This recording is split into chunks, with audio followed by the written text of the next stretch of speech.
Three Rows of Horror podcast. It's been a minute, folks. It is August. We haven't recorded since March or April. It's been forever. Today's episode is sponsored by Kinza Cola from Saudi Arabia. Show the other side. You can read that, right? You can read that. Edit! And Sal's going to drink it. Edit! I just said we had shawarma for lunch, and my fingers smell like I've been finger popping Aladdin over here. Edit! It's delicious. Shawarma is delicious. Just all kinds of spices over here. Ugh. Oh, yeah. So anyway, it's been a minute. We haven't recorded in so long, so welcome back. Thank you all for listening and streaming and downloading and watching us on YouTube, finding us on Spotify, iTunes, Facebook, Instagram. We have an email too. We do want to hear from you. Sam, what's the email? lastrowsofhorror@gmail.com. So we ask you, please like, subscribe, and share on YouTube. And you can find our back catalog on Spotify and a good amount of videos on YouTube. So enjoy those. Like I said, it's been a while since we've done a show, so we're happy to be back. Got a lot to tell you. This episode, we're going to do, it's a catching up episode of what we've been watching lately. Everything since the last one, which was like March or April till now, August. So a lot of stuff that's been in the theaters, a lot of stuff that's been on streaming. So we're going to dive into a couple of these things. First things first, I've got a convention report. I attended Flashback weekend here in Chicago, like I do every year. Great con. I took in a couple of panel discussions. Hold on a second. Just sorry to interrupt you, but I'm a real American. I'm a real American. Real up American. in here. I represent. No. America. America. If we smashed our cans together, yours would crumble and mine would stay together. Coca-Cola reigns supreme. So anyway, Flashback was really, really cool this year. I bought some awesome merch, and these panel discussions were great. First one I went to was writer and director Jason Paul Collum. He's done some stuff in the past. Like I said, he's an author as well, so he's talking about some books that he was writing. Yeah, it was a pretty good panel. Then John Borowski, who we've covered his work many times. Really cool dude. He was showing his new short film. And the woman that's in it, she was there. I got to meet her. And I bought a book about Ed Gein from him, and he signed it. That was pretty cool. We haven't talked about it, I don't think, since the last. It was actually on a list of things I had to put on this episode, but it just got too long. But his new special about John Wayne Gacy we watched, we haven't talked about that, but it was great. It was a good one. Probably John Borowski's best documentary that he's done so far. A lot of new information about Gacy was put into that, and that's 8 episodes. Each one's like an hour long, and I think you could find it online. It's out there on streaming. I was just going to ask you if it was on Netflix, because usually Netflix has all those. No, this is, I forget which app has it, but if you have, say, a Roku or a Fire Stick, you just search for it, and you'll find it. I was crying laughing, though. Like, John Wayne Gacy has like 33 victims, and every time they talk about someone that died, they're like, he was never seen again. There's like a gospel song. It's like, oh, new name. And then at one point in the movie, they're like, yeah, this guy was using the payphone. John Wayne Gacy came up and talked to him. Oh, he went for a drink down at the corner bar. Oh, it just keeps going. The little music insert there. So one of the best panels that I went to that day was with Dee Wallace. She was incredible. She's super funny. She's super raunchy. Right. Is she really? Oh, she was like F this, F that. It was very funny. Yeah. Wow, she must have made one too many Rob Zombie movies then, because she was in a couple. All her movies, even in Cujo, she was she was an adulteress, but she was still a mom. She talked a lot about Cujo, actually. Yeah. It's like the Bob Saget syndrome, where she's so good she has to be raunchy in real life. Because Mikey, now that you mention her, she's still a sweet old lady. And she's like the best horror mom, you know. But you know what? You used to know I'm a Tubi Facebook fan, and they were just bragging about her her first werewolf movie, Howling. I said Halloween, Howling, and I love that movie. Yeah, Joe Dante was there. I loved it. And you know what? It actually, when it came out, it scared the fuck out of me. But you know what pissed me off? You know what really pissed me off is the stupid makeup job they did on her. Because she just looked like a little cat. And those are different kind of werewolves. That pissed me off, Mike. But the only thing that climbed back into me was when the little boy goes, "Hey, the news lady's turning into a..." Well, like all Joe Dante films, there's a good amount of comedy in there, and there's a whole bunch in The Howling. But yeah, Joe was there. That was a good one with D. Then we had Belinda Balaski was there. She was also in a couple of Joe Dante's films. She was in The Howling. She had a big part in The Howling. She was in Gremlins. What was she in Gremlins? She was when Billy is working at the bank. Mm-hmm. She was Stripe, the gremlin. Yeah, she was Stripe.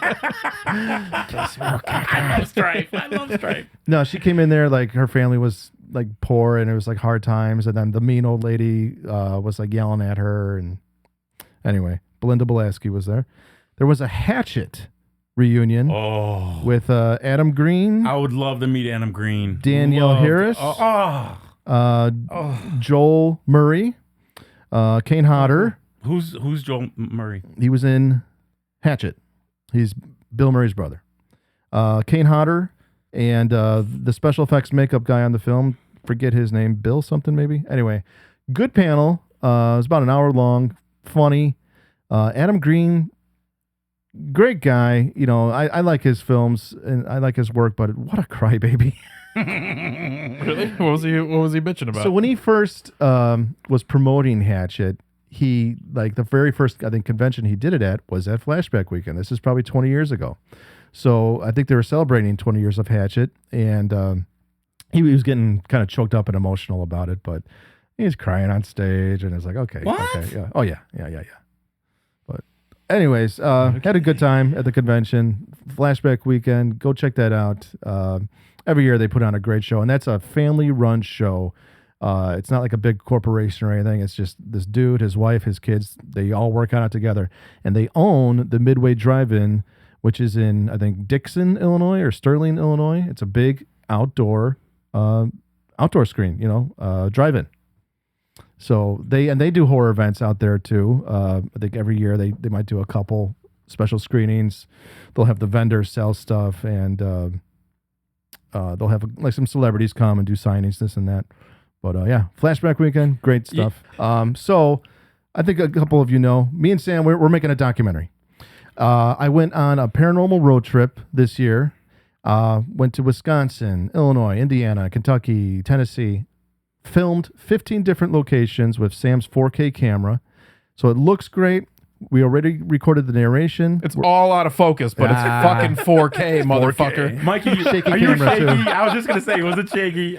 Well, some of it, because a lot of the stuff I never got out of the car.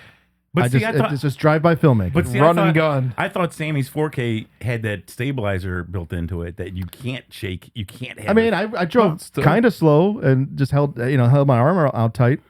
Yeah. But anyway, we're in the middle of editing it, and when it's out, you'll know because we're going to put it on YouTube, and it's going to be Mike's Paranormal Road Trip 2025. So look out for that one. But while I was on my trip, I did some cool horror stuff. My first night in Nashville, me and a friend went to the town of Hermitage, which is right outside the city, and we went to the Full Moon Cineplex. Oh. And we watched Candyman. Oh, I would have loved to have done that. For those of you that are familiar with Hollywood Boulevard here in Woodridge, Illinois, it's where you can eat and drink and watch a movie. Pretty much the same thing at the Full Moon Cineplex, but we had no idea what we were going to eat. So we just bought a ticket for dinner and a movie, and it was like, surprise, here's your dinner. Like, we didn't have a choice. It was just like, here it is. So that was kind of different. But the theater's awesome. The owner and the staff were great.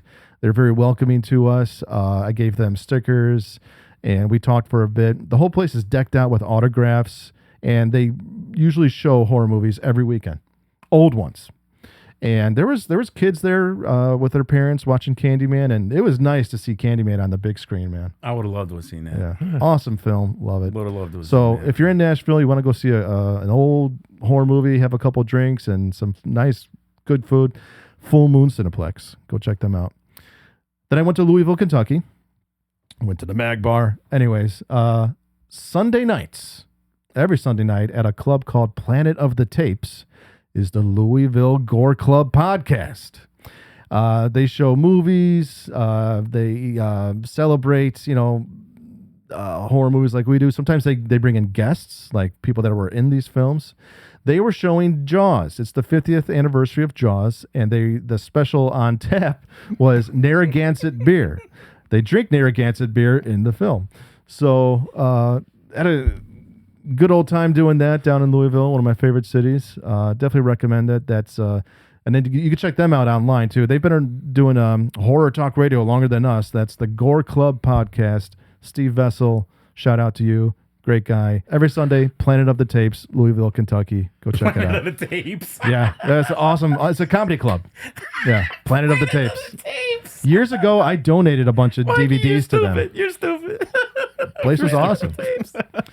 So yeah, good road trip. But we're going to work on this documentary. We'll get it out as soon as we can, and look out for that one. So let's jump into this. This is what we've been watching lately.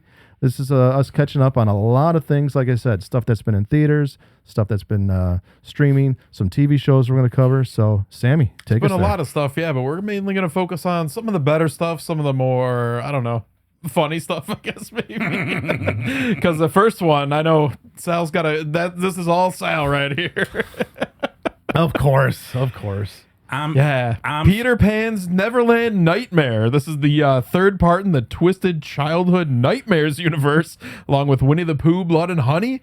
In fact, one of the characters that appears in this is killed in Blood and Honey, too. So, yeah, this is... Really? Yeah. And also, Bambi the Reckoning just came out on July 25th. Do we have it, Sammy? I gotta see it. Oh, there's also Pinocchio Unstrung is coming out pretty soon. Oh my god! Oh my god! Does he kill people with his nose? But I don't know. You know what, I haven't Sammy? seen the trailer. I am Splinters very them to death. shocked. I talk over to Mike about this. I'm very shocked these guys were allowed to make these. The Popeyes, the Winnie the Pooh. I mean, copyright, everything. Mikey, get the rights to it. Strong right? as Disney is, and the children's books, Yeah. dude. After I watched this, I had to do a little research on it, and it turns out that the real Peter Pan, which was written by J.M. Barrie, makes his first appearance in 1906 in Peter Pan in Kensington Gardens. And 1911's Peter and Wendy, and he's very much a pervert. He's peeping in windows. He's luring and kidnapping children while their parents sleep, basically with promises. And he also murders. He talks about thinning out the Lost Boys. Oh my god! I read something. The Peter Pan, the Peter Pan Disney cartoon came out in the 30s, I think. Yeah, I don't know. Something like that. You mean in Disney, Mike? Yes, the kid that voiced Peter Pan, like he died young. Like he became like a derelict. He was homeless. He was an alcoholic. Like he turned into a giant piece of shit after doing the voice for Peter Pan. We've talked about this too with Willy Wonka. He's whimsical, but he's dangerous. But The dark side of Willy Wonka. That's Sammy, what Peter Pan is. But Sammy, your cousin Vince always tells me about childhood books that are just perverted and distorted. Grim fairy tales. And dude, but this movie, I don't care what anybody says. This movie, I felt like I wrote it. I love this movie. I love Peter Pan. Love it. Do you want to tell us a little bit about this one? No, because I am not. I don't want to go there. I'm going to leave it alone. Again, as usual, most of the time we do like spoilers at the end after the trailer. So if you don't want to hear any spoilers, does he have corpse paint through after the trailer? Yeah, he looks like the Joker, like Heath Ledger in the Joker. If he was a pervert. When Timmy went missing, what do you remember? This one actually looks like it has a budget. Oh, so you didn't see it, Mike? No. You just need to give it a chance, buddy. Mike never watches the Pooh universe. The Pooh-niverse. See, I could pay that guy, Mike. Oh, that guy. He fucked that guy up real good, didn't he? Like he ripped his face off or something like that. Sammy, when he strung and that little kid fell off his bike, I was crying. So you're all about child violence. Oh. So basically, We got to be careful with that. Look, Mike. The little kids. Okay, so is Captain Hook in this? no. Oh. Wow. He wants to come to Neverland with me. Come on, Mikey. Mikey, come on. I don't know. Little man. kids on the bus. So the plot line of this movie is that Wendy Darling strikes out in an attempt to rescue her brother Michael from the clutches of the evil Peter Pan, along with the way she meets Tinkerbell, who is seen taking heroin, Oh my God. Yeah. believing that it's pixie dust. And, can I say it, Sammy? Sure, And she's transgender. nothing wrong with that. All right. Wait, I saw a hook. Baby, this one was this one was pretty bloody. I don't want It's to. a gory one. I don't want to spoil it.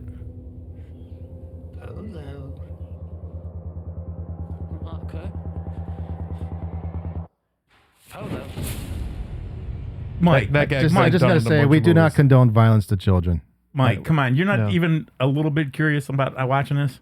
I wasn't curious about this, Winnie the Pooh or Daffy Duck or Bugs could- Bunny, whoever the fuck. So, like we said, Peter Pan, he looks like Heath Ledger's Joker, except you see him Yeah. butt ass naked and he's got Yeah. no dick or balls. That was funny. I ain't gonna lie to See, you. like a Ken doll? he's a eunuch, yeah. I am not gonna. I don't know. I'm not gonna hide it. That was some funny ass shit. And what he called the pixie fairy when He's also British, which makes him sound like a bitch. He's like, but he's like, I thought you and the Lost Boys would never age. Now I've got to kill you. But I thought, Mikey, Papa. I thought the makeup job was magnificent on him. Yeah. And there's something about when people in our genre come from the floor. That is so fucking Yeah, disturbing. that's kind of like a rip-off scene of it, though. Well, In the beginning, when he's luring the child into the trap door. You know what I always think of? I always think of Evil Dead. Because when that witch came, Mike, when that witch came out of the Henrietta? cellar, Mikey, that scared me right up there with The Exorcist. Original Evil Dead, I love it, but I always just see it as a comedy, especially part ya? two. Part two. Oh yeah. Yeah. I didn't care. It's because of Bruce Campbell, man. I did not care for the third one at all. They shouldn't have made that. Army of Darkness. Army of Darkness. They shouldn't have made that, dude. That was stupid. That's probably the funniest of them all. I know, but whatever. Back to But- Neverland Nightmare. Mikey or Sammy, were you entertained? Are you not entertained? Were you not? Yeah, Come I was on. entertained. I mean, There's lots of gore here. I mean, he rips a woman's scalp off, now- kind of like yeah, Terrifier. Yeah. Now, Yeah. for my friend Mike, I'm gonna be very PC, but this movie is not for. Politically correct. There's not. This is not for woke or PC people because they go. They go. I'm neither. They go past me. They go past me in this movie. Why did they say that Tinkerbell became transgender? Why did she become a man? He's making me say it. Peter Pan said, "You fucking," and when I tied those two together, him being a dude and a transgender, I was crying. I don't know what was funnier, that or with a bus full of kids. He made me, Mike. He made me do this. I was trying to be good for you. That's what they say in the And movie, look I what guess. happened. And I look guess. what happened. I'm not Mr. PC and Mr. Woke. I really am not. Oh man, I know. I'm the last YouTube, But you YouTube might told me, be. but you told me before our podcast to get it all out, and Yes. I was doing not good. out yet, is it? Sammy, my little nephew, made me say that when he called her.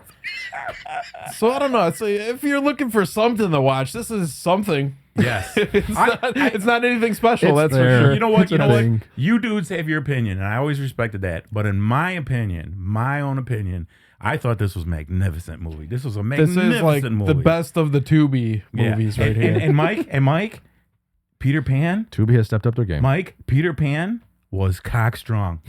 He was cock strong, dude. I wasn't even paying attention enough to notice Peter. Dude. And he was doing hair on. I saw him floating. Yeah. He was levitating. That's why, because he did a lot of hair on.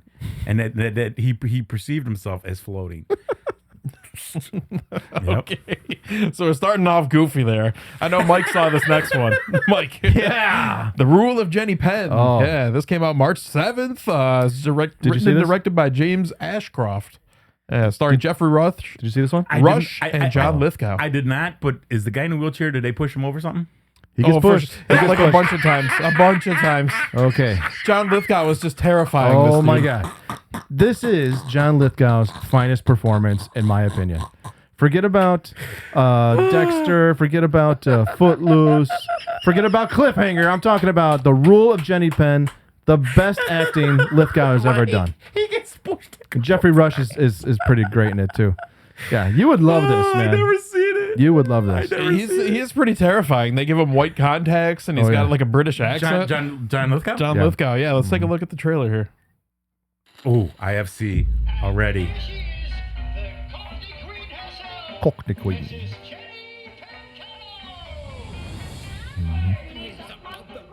Oh yeah. And he's got fucked up teeth. Yep. Like one big one in the front or something.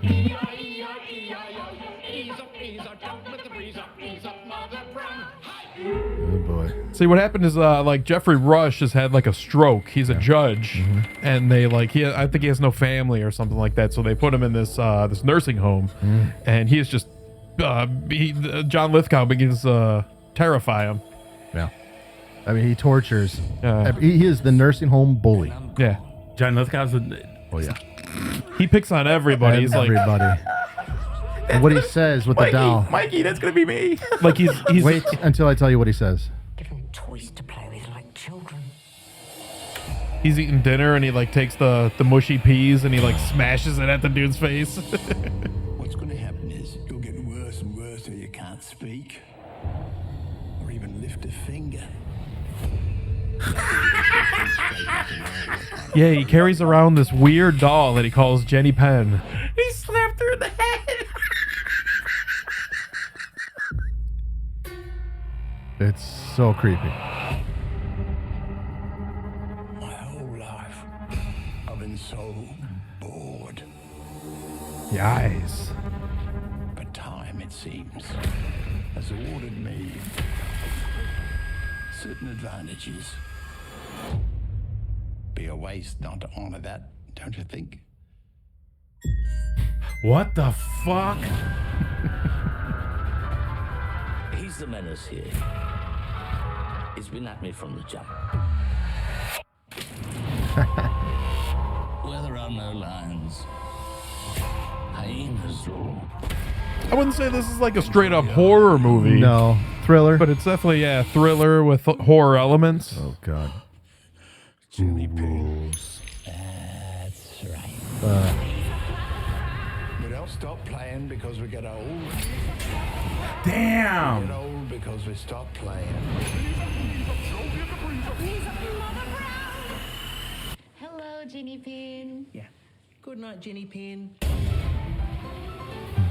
That's cool. And throughout the movie, he's having like weird episodes. He has like weird hallucinations. He's going through like dementia basically too. Can you remember Billy Madison, Adam Sandler? Yeah. Remember O'Doyle rules. Yeah. Who rules? O'Doyle rules. In this, John Lithgow goes up to you while you're pretty much an invalid. You're stuck in bed. You can't move. You have no use of your limbs. And he puts the puppet in your face and he says, "Who rules?" And then you say, "Jenny Penn." And he goes, "Lick my asshole." And he bends his wrist and they lick the back of his hand. Oh, yeah. Okay, that It's fucked up. you know what? My favorite word, one of my favorite words is disturbing, and both you know that. But to make a film, to have an old guy bully the older people, that shit's funny. There was some comedy in there. There is some comedy. Yeah. I don't care if it's horror comedy. That's some funny shit. There is some comedy. Especially Oh, yeah. like a little bit of a spoiler alert, but at the end, I mean, obviously in movies like this, like they fuck John Lithgow up. Oh, yeah. Like, Oh, yeah. You know what? He almost gets him once or twice, and then John Lithgow comes back and he's like, "You fucked up. Yeah, you know, you fucked up, yeah, right?" But in most of our horror movies, that happens. You know, the Riddler. Oh, I'm sorry, the Joker. He got it in the end.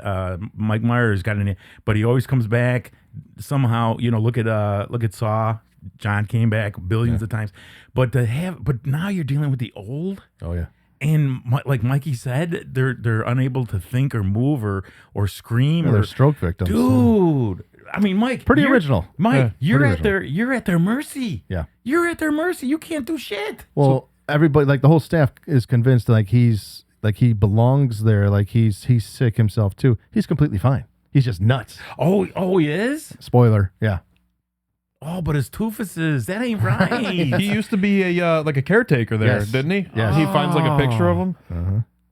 So the director of this movie said that the film is ultimately about tyranny and is described as a story about the rise of a dictator in the least likely of places, which is basically, I mean, we all know what happens to dictators in the end. What is this? This year, Mike? Mm-hmm. This film? Yeah, this came out, I want to say sometime in March. You know what? I can't even think of a film, as many films as I've seen John Lithgow in, that was bad. He's always in great movies. He plays, a great bad guy. Always. He's a great stage actor. Always. He's a play actor. He was like the evil pope in Conclave. Yeah. But what was he diddling kids or something? Or they find out something like that. He covered up something for somebody, or leave it to the Catholic Church to cover something up. When he was in Planet of the Apes, the newer version, and his dementia was catching up. That's right. Was it dementia? Was catching up to him, and his son wanted to give him one more shot, and he held him, and he just went like that. I have to admit, that got me. That got me a little. Oh, he's a hell of an actor. He's so believable. He really is, man. I give him credit for everything he's done. This was good. I'd recommend this one, definitely. I'm definitely going to check this out. Yeah. Watch that one. I know. So this is another sad one we got here for you. Oh, no. Popeye the Slayer Man. we did another Popeye film, didn't we? Yes, we did. I forget the name of that one. Was it? I think it was just Popeye. Popeye's Revenge. Popeye's Revenge. Popeye's Revenge. Yeah, that was when olive oil was dirty. But see how they play with the films. Now, in both the films, Olive Oil was his sister, not his girlfriend. And they showed Wimpy, who was the cheeseburger guy, for just one scene.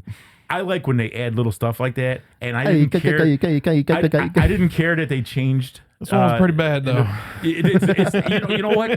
Did you hear what he said? Is this better or worse than the other one? I will say, were they both bad? Yes. But sometimes, and Mike's pointed this out since we started this podcast, I love bad movies. I love it. And these two films, I loved them. Judge for yourself how bad this one is.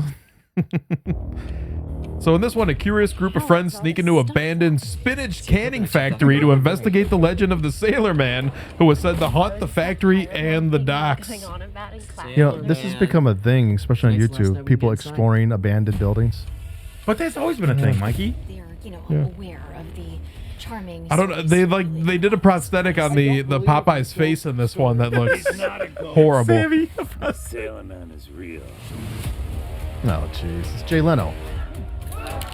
Yeah. But he's cock strong, Mikey. I like breaking guys' arms. If she's just doing Sir, those are tumors. Then why won't she just pick the phone up? Oh, yeah? What should I do? She said they're going to be at the old canning factory, right? Let's go down there. I can't believe you like this. Oh, I loved it.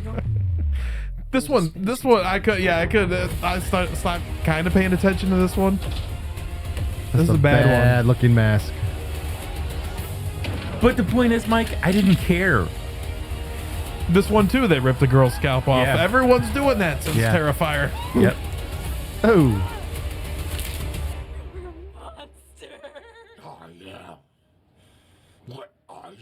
No, come on.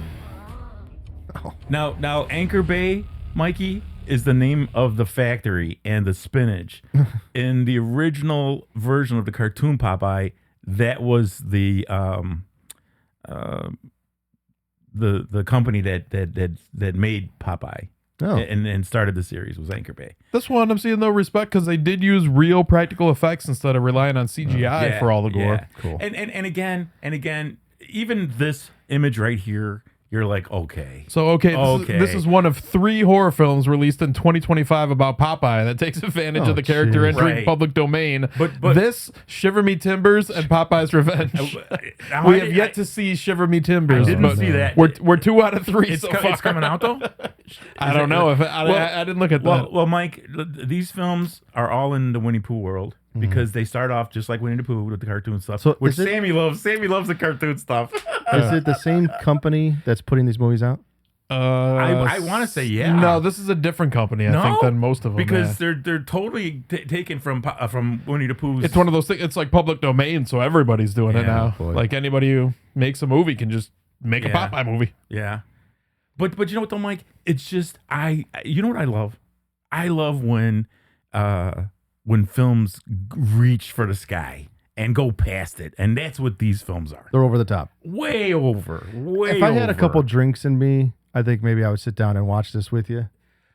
But not on my own. You might hurt. You might want to hurt me after the film, but I would take a chance on that. Okay. I would take a chance that you wouldn't hurt me because you like me as a friend. Take a chance on me. But dude, I'm sorry. I was very entertained with this movie. Both of them, man, was just. Does he say any lines from the cartoon? Yes. What does he say?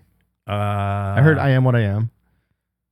Does he say "blow me down"? No, he doesn't say that. Fuck, I don't think so. I think he says, "Where's my spinach?" Because the can of spinach rolls.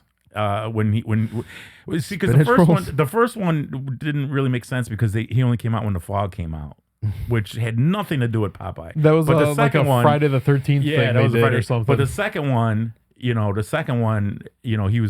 in the factory that made it, which they closed it down because all the spinach got infected from radioactive a plant that was look at his near. arms. Yeah, yeah. Well, no, he was born like that.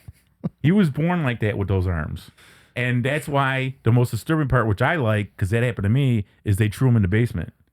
They threw him. They threw him in the basement and locked him down there because they were tired of the kids making fun of him and beating him up. And then he knew he was strong, and that's what happened. He went and found the bully kid in the playground and squished his eyeballs out, and that's why they called him Popeye. Because that wasn't his original name with his arms. It was because he would squeeze their heads and their eyes would pop out.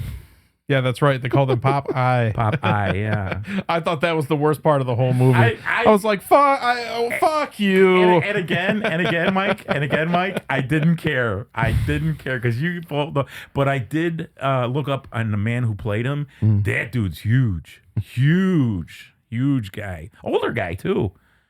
But I'm sorry. I love these films. You know what I'm gonna do? We don't hate you. I'm gonna bring the outside. I'm gonna bring the outdoor theater screen out here, and I'm gonna show both Winnie the Poohs and both Popeyes. We're gonna sit there and watch them. You know, we do have one more Sal Bring movie. on the bourbon. One more Sal movie Bring on the bourbon. One more Sal movie on the list, but it's not the next one. This next one is Locked. Did you guys see this one? Didn't see this one. No, I saw the trailer though. It was not bad. This was directed by David Urofsky, who did Nightbooks, Brightburn. He did. Love Brightburn. Was just talking about that film last night. I thought that was a James Gunn film. I think he produced it. Okay. But this is starring Bill Skarsgård and Anthony Hopkins. This is basically a remake of an Argentinian film named 4x4 from 2019, which was inspired by the real news story about Roberto de Somvilla, an Argentinian man who trapped a thief inside his car. There was also a Brazilian film that was named Howla, I think, is what it is, from 2022. I want to say I seen this one. Another remake with the same premise. Yeah, because it was a nice car, Hola. and he broke into it. He gets in, and then the dude locks him in, and he can't get out no matter what. Yep. And you can't So, hear anything in the inside. Is the whole film just Bill Skarsgård's face? Basically. No, it's a little, Bill Skarsgård, but you get to hear Anthony Hopkins. He kind of plays like kind of a Hannibal Lecter-ish character in this. He is Hannibal. So this is a remake, Sammy. Oh yeah, definitely. Okay. But there's some cool stuff in here. There's some really cool camera work, I think. Wait a minute. I did see this one. This is the one I seen. Yeah. So they actually have that car is called, what is it, the Dolus or the Dolan Yeah. or something like that? That's actually in the right now it's in the Volo Museum. And Now it's a in computer Illinois. that talks to him, right, Sammy? No, it's a real man that's calling in on the car. I thought it was a computer voice. Shalt not steal. That's not complicated, is it? Yeah, I did see this. I loved it. The consequences. Yeah, at first I was kind of thinking, like, why would Bill Skarsgård do a movie like this? But it is actually pretty good when you get into it. It's kind of like a phone booth type movie, or... See, Mikey, you can't see in, you can't hear anything. He even tries to shoot the car, and Yeah. the bullet bounces around and hits him And in it the hits leg. him. Yeah, it hits him, yeah. Almost like Saw, but in a car. He takes apart the radio, and he's still able to contact him. I would like to play a game. Anthony Hopkins keeps, like, taking the car out, and he floors it, and then he, like, slams on the brakes. He, like, smashes his Fucks him teeth up, on yeah. the fucking dashboard. Fuck, I can't believe I didn't remember watching this. I loved it. Skarsgård, he's in some good stuff. He's in some crap too. But Now, Sammy, is that a real car? No, they made it up for the movie. Okay. Little taste of hell. Yeah, so basically it's a pretty simple movie. The thief breaks into this luxury SUV trying to steal it. And, I didn't realize that was him on The Voice. Yeah. I didn't put two and two together. I'll give it a try. I just seen this not too long ago too. It's not too bad. It's kind of like one of those, blockbuster movies I that liked they it. put out. Yeah. I liked it. It's so weird that like this was followed up by Nosferatu, where he's like, "Oh yeah,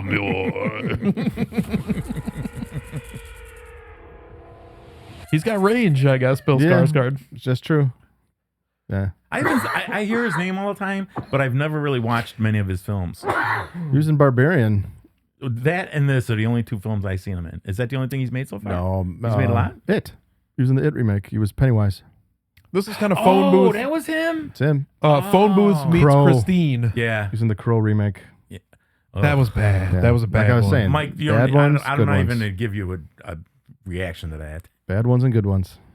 All right. Well, I saw this next one, and I know Mike did too. This is Yeah. I'm not sure how they say that. It's spelled Fréwaka, but I think you're supposed to say it like Fréwaka or something like that. It's This like is Polish, right? it's a Gaelic movie. Oh, it's right, it's Gaelic. It's Irish, and they speak Gaelic in Yep. this movie. Yeah. Is Gaelic Irish. Yeah. Irish, yeah. That's old Irish language. Okay. Yeah, this is directed by Aislinn Clark, starring Claire Motley, and this was actually a good slow burn one. I liked it. Yeah, it was. It took a while to get to like something, but it was cool. Yeah, definitely. We should have when we did like our witch episode. We should have definitely. But I mean, this wasn't out yet. This is the total witch movie. We have another. We're not going to give it away or anything like that right now, but we have another witch movie that we can put on that list too. This one reminds me of Wicker Man. Yes. It has some weird stuff where, like, yeah, kids are walking through the streets, or with that old that garb. What the fuck? This is a really weird movie where you're like, something's happening in the basement, and there's, it's another movie that deals with grief. The main character is like her mother kills herself right in the beginning, and she's kind of in the middle of cleaning it out with her girlfriend. And That's right. What is it about old people, Mike, that freak me out? You're gonna be one someday, Sal. I am one. but I thought that was interesting, even just hearing like the Gaelic accent in this movie, or the language. Oh, very deep, very heavy brogue, very heavy. For fuck's sake. You know who's fun to watch? You ever see Xiaoma on YouTube?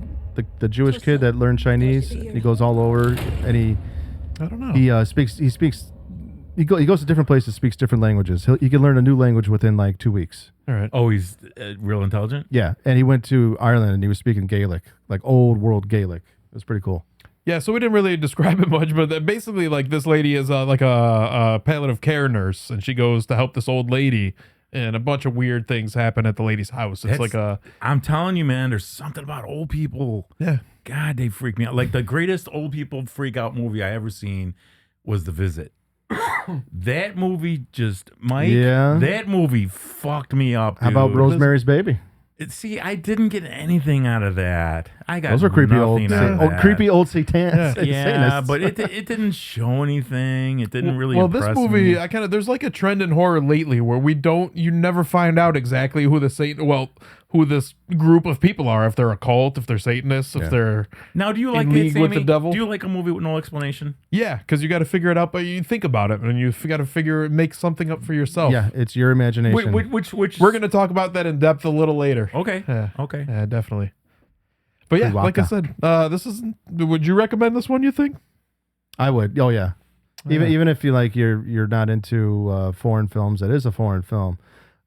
There's some good imagery in here, like The big Wicker time. Man or Midsommar. It made me, definitely made me think of both of those films. It's got a witchy vibe to it, very much a cult vibe to it. It is a real slow burn, though. It takes a while to get to something interesting and exciting. So buckle up for this one. So, spoiler alert, just a question I had. It was a little hard to understand, but basically the old lady is supposed to be this woman's grandmother. They did something, like they gave away this baby because she promised her to Satan or something? Yeah, something like that, yes. All right. So this is all subtitled? No. A lot of it is. Well, yeah. A lot of the stuff at like the old lady's house, yeah. Yeah. When she's on the phone, she's speaking English. Okay. But when she's talking to like people in the town and the old woman, it's in Gaelic. Yeah. Okay. Interesting language. So the next one we got up here is The Woman in the Yard. This is another Blumhouse bust. Did not see it, but I do like the director. Is it Jaime Colette Serra? Yeah, Jaime Colette Serra. She did, he or she? I think it's a he. Carry On, Black Adam, Jungle Cruise, The Commuter, Run All Night, Nonstop. Run All Night. Yeah. He did a lot of Liam Neeson stuff. Orphan. Yeah, that's right. You liked Orphan, didn't you? I loved Orphan. Yeah, but Orphan. But this movie... House of Wax he did too. Loved House of Wax. But this movie could suck my entire ass. This movie was stupid. It led to nowhere. The children, they're being these. Oh, I'm old enough to do this. I'm gonna shut up. Fucking guy. Well, they had to run the house because the mom was so depressed. Yeah. That's basically what this is about. Like a mysterious woman repeatedly appears in the family's front yard, delivering chilling warnings and unsettling messages, leaving them to question her identity, motives, and the potential danger that she might pose. And this family's kind of trying to pick up the pieces after there was like a car accident. Their father died and their mother was driving. And she lied to them. Yeah, she said that he was driving, but... So that's why she's injured in the movie. And she's real depressed, too. She's always been depressed, I think. And the son here, Mike, was annoying as a fuck.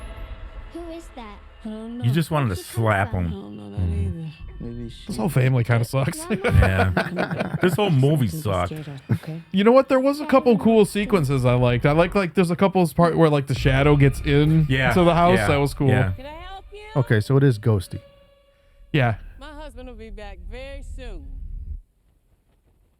We both know your husband's not coming home. Because he's dead. Unless I'm called. I mean, good premise for a movie. It started off good, and then it just got worse. I think this is like a cool premise too, because I like sometimes horror during the daytime. It's interesting. I've always said that if you can make a horror film during the day, you're good. Yeah. And there is some really creepy shit in this movie. That's creepy. A lady in all black in a chair that can't, you know.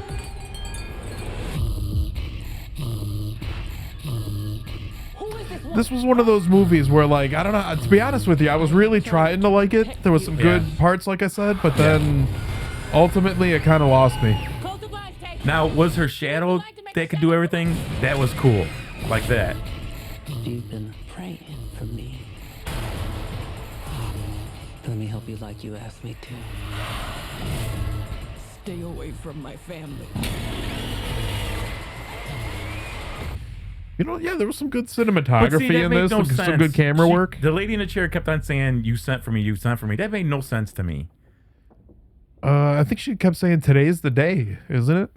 Yeah, but the mom here never said, "Hey, come to me," or "I need my sister, I need a God, I need a spirit." None of that ever happened, and the ending was the worst part of the whole freaking movie. Did you also notice that this is another movie like The Terrifier, where the house had Amityville windows? Yeah, I did notice that. I always notice movies that have those windows. All right. Well, I can't really tell you why I hated this movie without spoiling the end of it. So, spoiler alert here for anybody else wanted to see it. Yeah. So, the woman in the yard is the mom, or like her manifestation of her depression, her suicidal ideologies. I hate this ending because of how it can be perceived. Basically, it's like, so in the end, the mother kills herself. She lets her children go and she kills herself, believing that that's the best thing for the children. Which I hate the message of that. It's like, like, you should definitely kill yourself so your children grow up without a mother. And I don't know. I just I hated that ending. So basically, it formed for her to switch to the lady in black.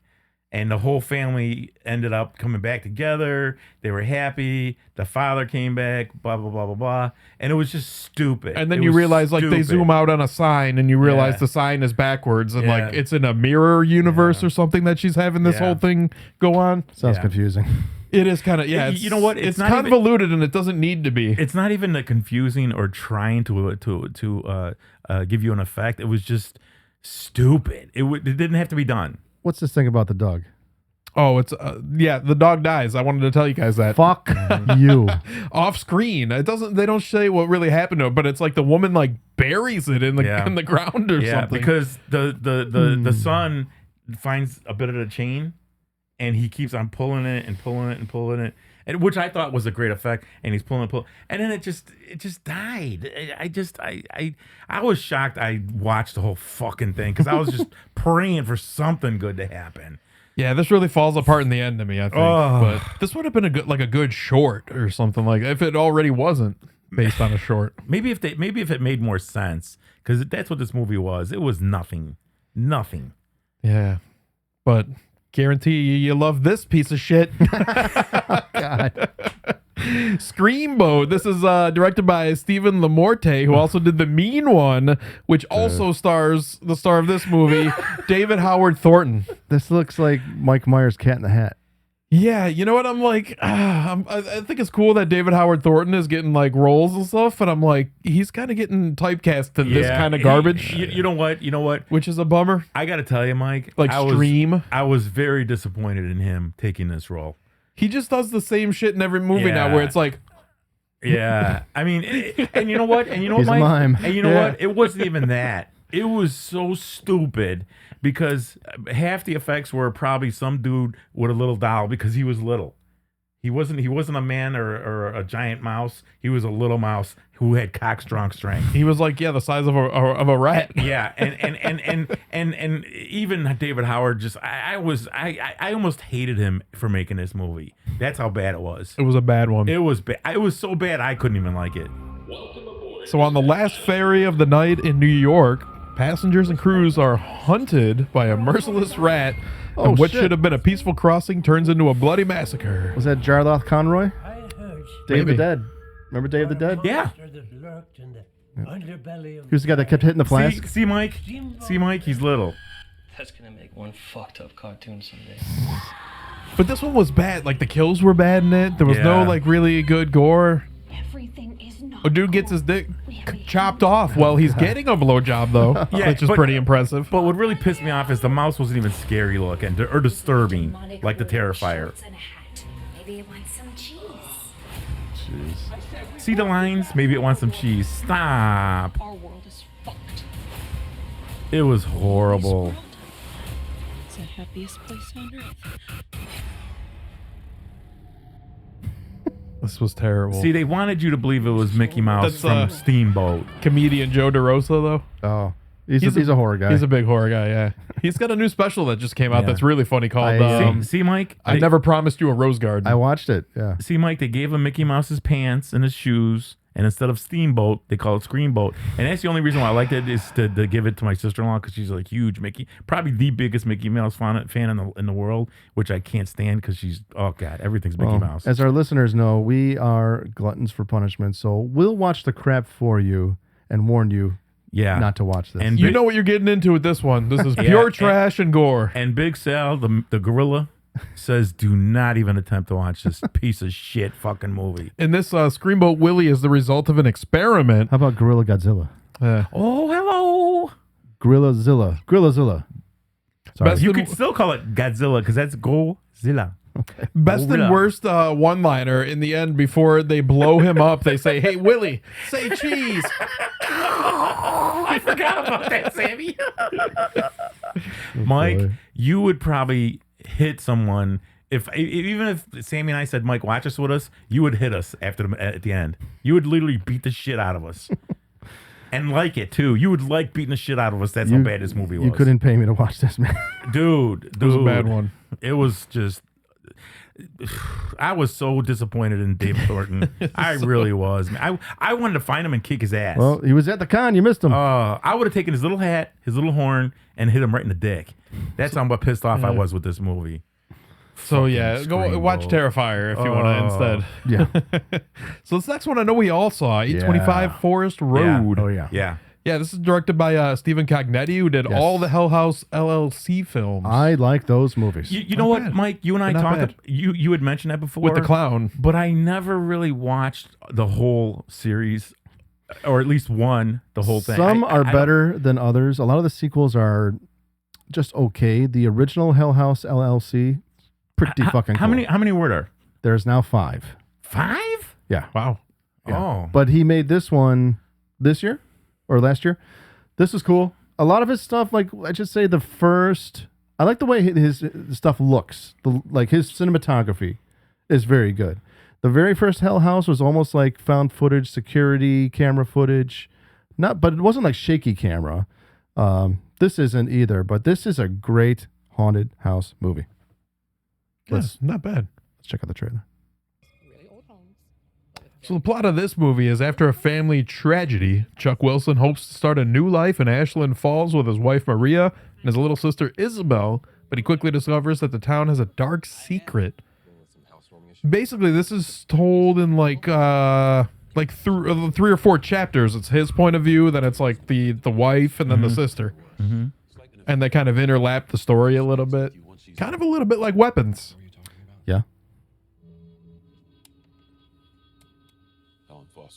So yeah, they all kind of start having these weird kind of like poltergeist activity kick up in the home.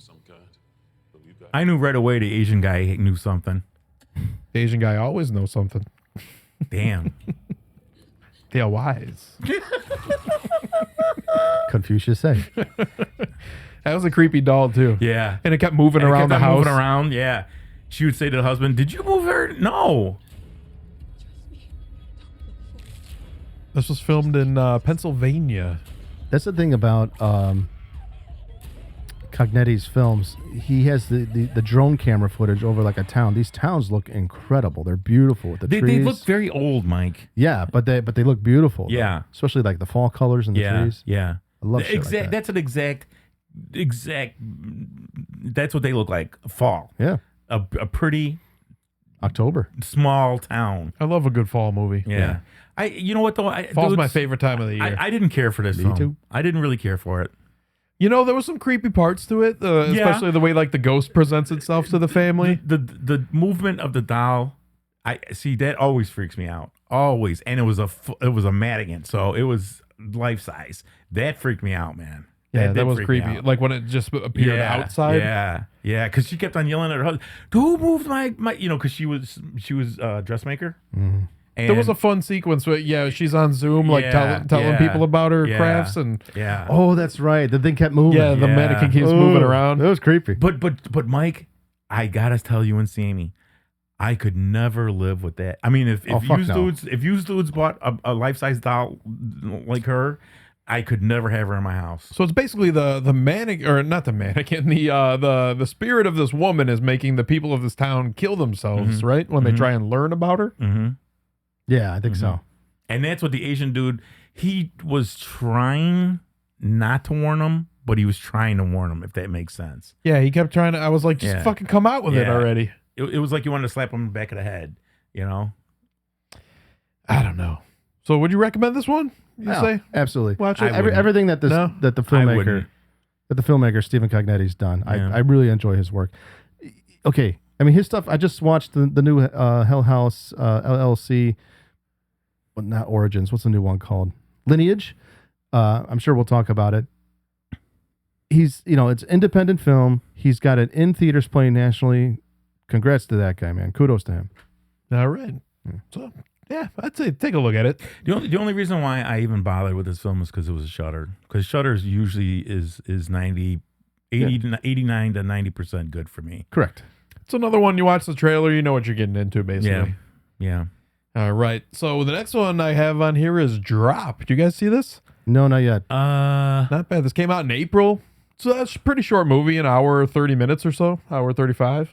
Let me see the trailer, Sammy. This was, by the way, directed by Christopher Landon, who has done We Have a Ghost, Freaky, Happy Death Day, both of those films, Scout's Guide to the Zombie Apocalypse, Paranormal Activity, The Marked Ones, and Burning Palms. Happy birthday. I watched both of them. Happy Death Day. I'm sorry, Happy Death Day.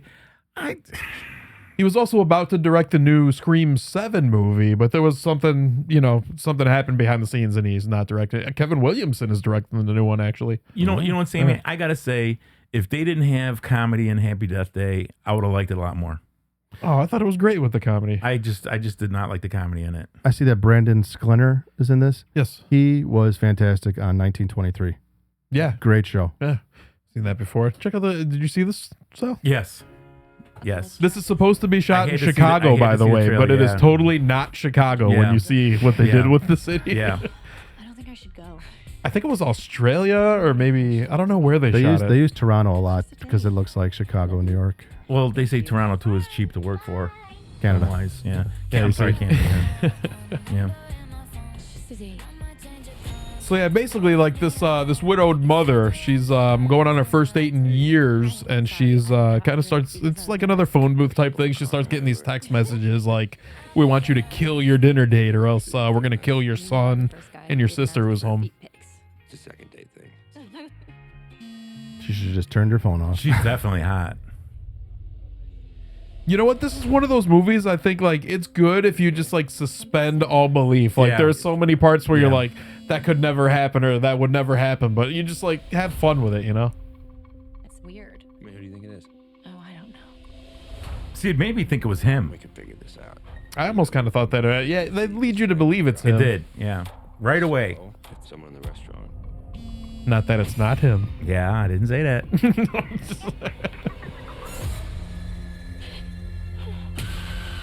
That's so fucked up. When they call you from somewhere where you think you're safe. Yeah, I'll be right back. This also kind of reminded me a little bit of like, I mean, it's obviously not like an Alfred Hitchcock film, but it reminded me kind of like a Hitchcock film, you know?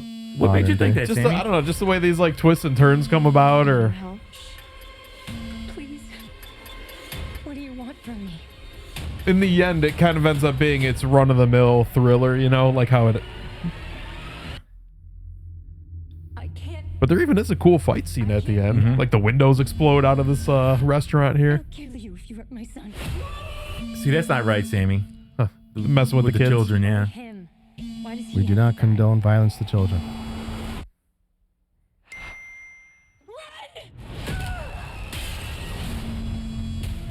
That guy was just throwing that sister around at he the end of the was. movie, though. Yeah, he was.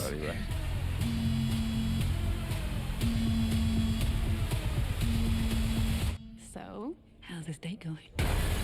This would have probably been a good like date night movie, you know, when it came out. Not a bad movie. I liked it. I You thought know it was what? good. I didn't hate it, but It's kind of just stupid, mindless fun. Yeah. Yeah. Drop. Not bad, but yeah, like I said, it's kind of like Locked or Phone Booth. Even a little bit of like Nick of Time, if you've seen that with Johnny Depp. I've heard of it. Johnny Depp. I think Nick I've heard of it, Nolte but I was in didn't that see too. it. I didn't see it. Yeah, it's like has like a kidnapped son, or they're making Johnny Depp assassinate somebody, and they kidnap his son. Oh, Damn. wow. Yeah, so not bad. Kind of like Commando. All right. Well, this is another one I think we all saw, but I don't know. I don't think I like this one at all. I think I watched this. I seen it. This stars Ashley Greene. Sean Ashmore is also in this. Yeah, maybe I did. I seen it. This like a young girl comes into her house. She has like a psychiatry practice, and she says like this entity is feeding off of her. Yeah, okay. Yeah, I did see this. She's like a And tarot card reader? Yeah, she's like a clairvoyant, basically. Right. What do you like Ashley Greene? I do. Yeah. She's kind of a low caliber Sandra Bullock. I need to speak to Cynthia Winston. I'd let her read my mind. You know what I'm talking about? She was good. The little girl was good in her part. I thought this film could have been better though. It could have. This kind of, it's also like, to me, it looks the exact same as that 825 Forest Road. Yeah. They both have the same aesthetic. Yes, I agree. And it's both kind of the same thing, like entities, like stalking people. Entity has attached itself to you. It will be the weakest part of your mind, where you hold the most pain. You need to go there to find it. But yeah, so you come to find out in this movie, like Sean Ashmore is kind of like, what is he keeping, like a woman or his daughter down in the basement or something? Yeah. And yeah, but I thought the best person in this was the woman with the glasses.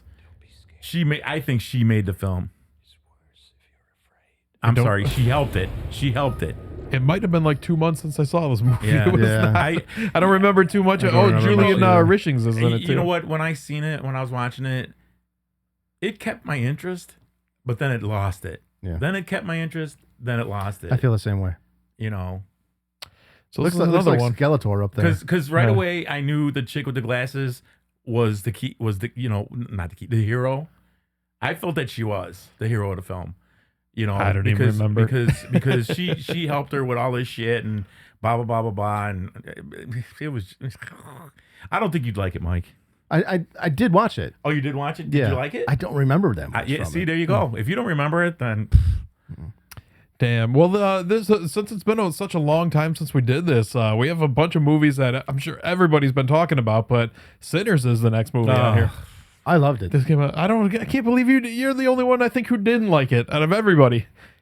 What I love the most, besides the really good music, the cameo at the end of the film. Fantastic choice. Yeah. This is directed by Ryan Coogler. Did both Black Panther films, the Creed films, Fruitvale Station. He's also apparently doing the next X-Files project. Well, cool. Yeah. I think I'm down for that. Why not, dude? You know what? Sammy knows this. I tell him all the time. I gotta see shit right away. But this, outside of King Kong with Jack Black, it took 45 to 50 minutes on my counter to even know that they were fucking vampires. Yeah, but you could say the same thing about From Dusk Till Dawn, which I fucking hate. I mean, but Dusk Till Dawn. I saw it From Dusk Till Dawn in the theaters, and I had no idea it was about vampires. I didn't. You know when I see it? I seen it. We were in the living when we first bought the house, and I'm like, oh, what's this? It came on late, and I had no clue what it was about. I'd never heard of it, but I'm a George Clooney fan. Well, I'm a George Clinton fan. I'm a George Clooney fan, and you got a real thing. It freaked me out. When it was fucked up when they had the bank lady in the bed and she's all scared. But this movie, and I loved the Creed kid. I love his movies. Michael B. Jordan. Yeah, he did one film where he was he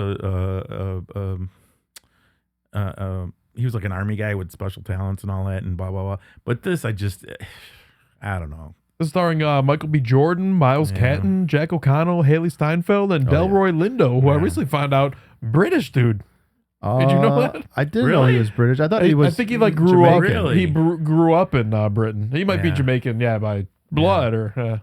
He's a great actor. He plays a great bad guy in so many things. One of my favorite films, Blood In, Blood Out. Yeah. They keep on showing clips from that. Oh, it's an epic and I film. think we've covered it every time, Mike. I see clips all the time about Blood In, Blood Out. It's the best prison movie of all time. But this, you know what they did wrong? Outside of waiting so long, they put racism in it. You can't not have racism in this movie. Not in a horror movie. What are you don't talking put about? racism in a horror movie. How many horror movies is there racism? This is 1932. I could probably name a million. Yeah. Oh no, I know. But I'm just saying. This was graphic. There's a lot of sex in this. Haley Steinfeld. Oh my God. Smoke show. These twin brothers are trying to leave their troubled lives behind. They return to their hometown to start a what do they call it? Like a speakeasy or honky tonk speakeasy. Well, that's where the Roadhouse name came from. That's what they were. Legalized gambling. Hookers. I think there's just so much awesome history, little bits to pick up on in this throughout the entire film. And I see what you're saying because of the time, but she was just she plays a great vampire. Oh, with the fangs, the fangs look great on her. She's like, you steal from the mafia, you can't steal this pussy from one night. Oh yeah, she was dirty. She was dirty. I was like, it just went from 6 to midnight. What'd she say? Yeah. Oh, we heard tale of a party. The Irish Scottish music they were playing was fucking cool. I can save you from your fate. That's one of my favorite things. Like I said, there's so many little things to pick up on. You notice like the one brother who says that he worked for the Irish mob. He's got like a blue tweed suit on and like an Irish news hat. And the brother who said he worked for the Sicilian mafia was wearing like a red pinstripe suit with the old like Italian gangster hat. This film requires, I think, a prequel. I think it deserves a prequel. Now, I don't know. I don't think so. Now, well, maybe you could follow the what's his name? The old, or not the old vampire, but just the vampire. Vampires and the brothers too. Jack O'Connell, yeah. Now, Sammy, the big guy, who was kind of like a big dummy guy, he was an actual Disney child. He was in a lot of Disney movies. This guy. Oh yeah. Him and his brother. He was in 8 Mile. You talking about the bouncer that they got? Yeah. Yeah, he was an 8 Mile. See, I love this kid's movies. Thought y'all done forgot about me in here. Come on, open the door, let on out of here. You have to invite them in. It's a little bit of a Shining reference there too when he. That ain't your brother. Right there. But why, Mike? Why do you have to invite him in? That now. Why do you have to invite him in? That's an old rule, It's man. vampire rules. Old Yeah. rule. But I mean, how do they get around to other places? I'm sure there's a backstory to it, but if you read up on your I never understood that. vampire history, but yeah, that's one of them. I mean, Dracula, the original Dracula, they said that. In what was that movie with the little girl? She was a vampire. Let the Right One In. Let the Right One In. They said that. They said that. I just didn't get it. I just didn't get it. If you read up on it, I'm sure you'd To understand. me, like I really liked like the aspect ratio changes in this when there's like a fight scene, everything opens up. Yeah. That was really cool. It opens up to that IMAX Well, ratio. when the band starts jamming, they go into different genres of music. I think that's one of the coolest Yeah. scenes in movies in like the last 10 years. That's so fun. That guy's voice. They zoom over to like pretty a good. Parliament funk dude. He's like, Yeah. No, I thought it was. There's hip hop. It was what's his name? It was Bootsy Collins. Yeah. I think it was Bootsy. It was actually him in the movie. No, when they showed the funk part. Oh yeah. I think that was him. No, I think- Bootsy's yeah. dead, man. Bootsy's not dead. Yes, he is. Bootsy Collins. Yeah. He is not deceased. Check that out. You look it up. I don't know. Check it out. You look it up. There was also some amazing special effects in this movie. It was Sammy? practical Sammy? effects. I'm telling you right now. If not my asshole brother, but if one of my friends that I consider a brother gave me the option to have their power and strength, I would have taken it in a minute. I'm so sick of the way this planet's going. Not dead. Okay, I'm sorry. I'm thinking of Bootsy from Parliament. Same guy. Not dead. I thought they said he was dead. No. Remick was the name of the vampire. So the cameo at the end that really got me excited is none other than Chicago blues legend Buddy Guy. Yeah. How cool is that? That's cool. Great choice of casting. I'm sorry, man. Didn't do anything for me. I also really liked how you thought like Remick was going to be like, I mean, he's bad because he's a vampire, but he's also definitely not as bad as the KKK in this movie. Like Right. you think that he's going to be racist too, but he's like, he loves all cultures. He just wants to, he just wants to assimilate into a hive mind basically. He's basically like a vampire that loves music. He loves culture. He wants to assimilate and have everyone be together. But see, there's so many different. Which is interesting. He's not really like an evil type of dude. You just have to be a vampire to get with him. They were nice vampires. Yeah. I mean, look at Lon Chaney, Jr. He didn't want to be bad, but he even admitted, I wanted to. So he did realize what he was doing. He didn't, he just couldn't fight it. Yeah. And like I said, I mean. Lots of great music in this too. Ludwig Göransson did this. It's funny, the great African black music in this movie is made by like a skinny Swedish dude that plays awesome guitar.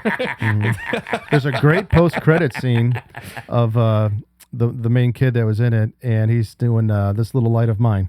Just a little bit of the song. Yeah. But it seems, and that kid Miles Canton, what a fucking voice on that voice dude. on that guy. But it seems like you two dudes were more interested in the music than the movie.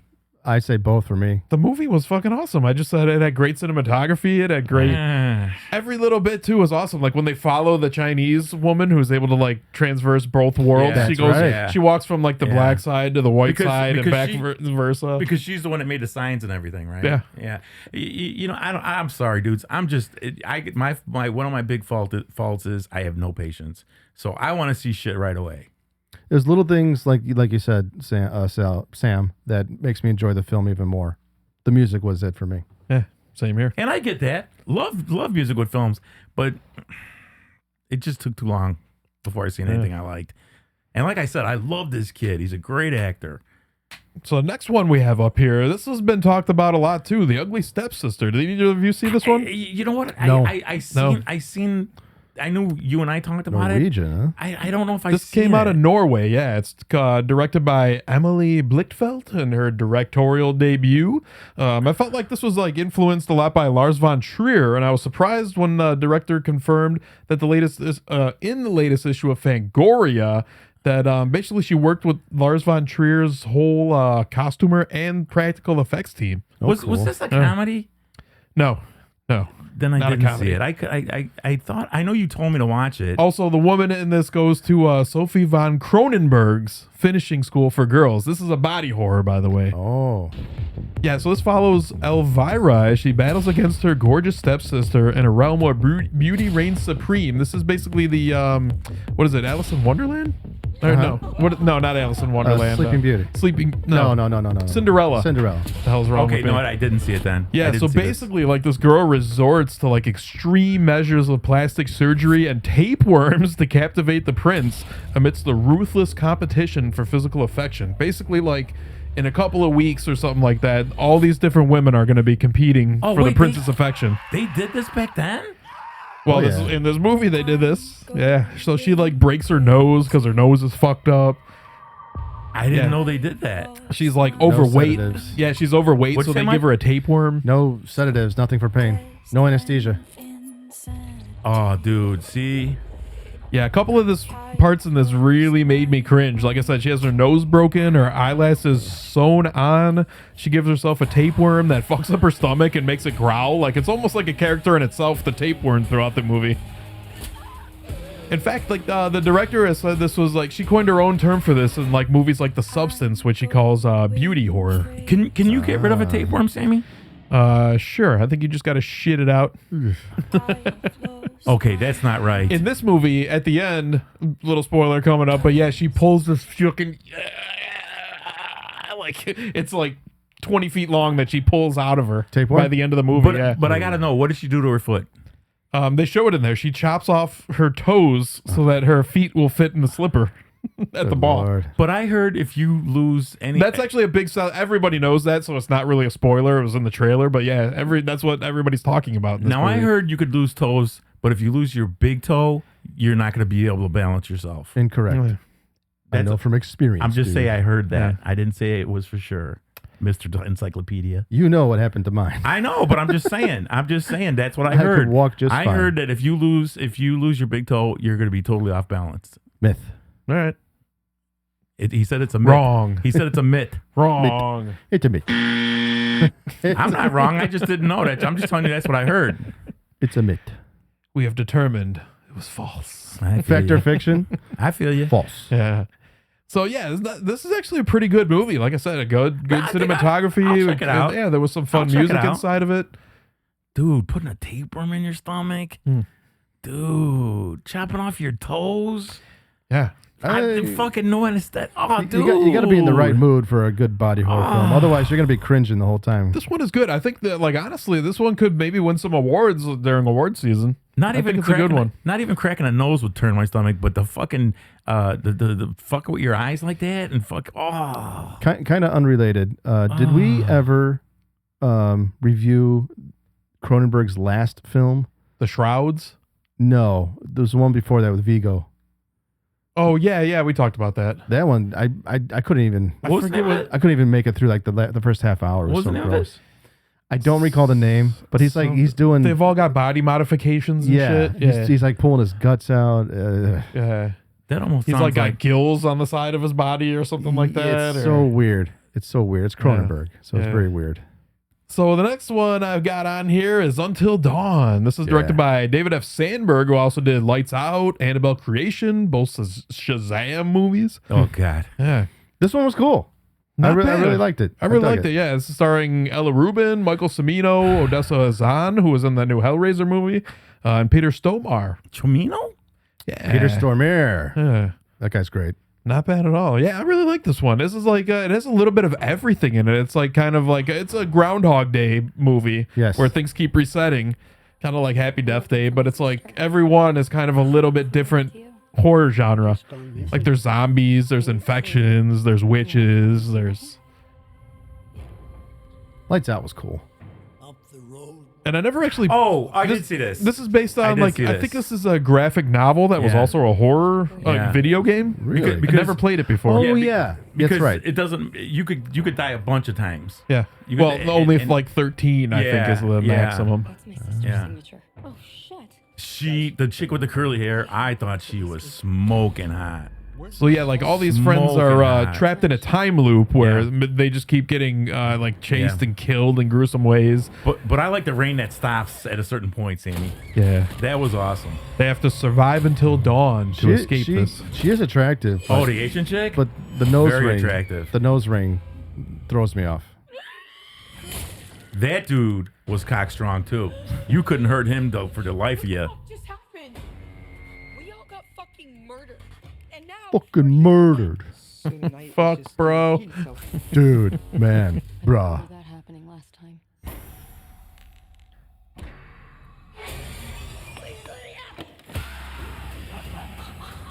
See, Sammy? That there's- witch was creepy. Dude, there's something about old people that freak me out. Well, she was a witch. This I is know, creepy. but they're old people. This could be like the best video game horror film of all time. Because most movies that were adapted from video games are terrible. This one was good. I think a lot of people didn't like it because it didn't specifically follow the video game. I think it was a little different. So this is a video game? Yeah, it's a video game, but not the movie doesn't really follow the plot, I guess, of the video game. Oh, okay. Okay. Speaking of which, check out our last episode on the history of horror-related video games, arcade, and pinball.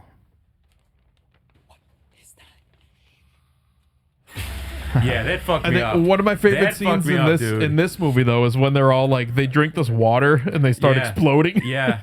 In the bathroom, when they're in the bathroom, I was crying. Crying like There was some really cool special Oh. effects in those scenes. There was a lot of good effects in this film. It was cool. Yeah. I liked it. I liked it a lot. And they were mostly all practical Yeah. VFX. Yeah, but it was Sammy when he was in the when they were in the bathroom and he just exploded. Oh yeah, Mikey, it was like I remember. It was So yeah, it said here this is an original story set in the universe of the video game.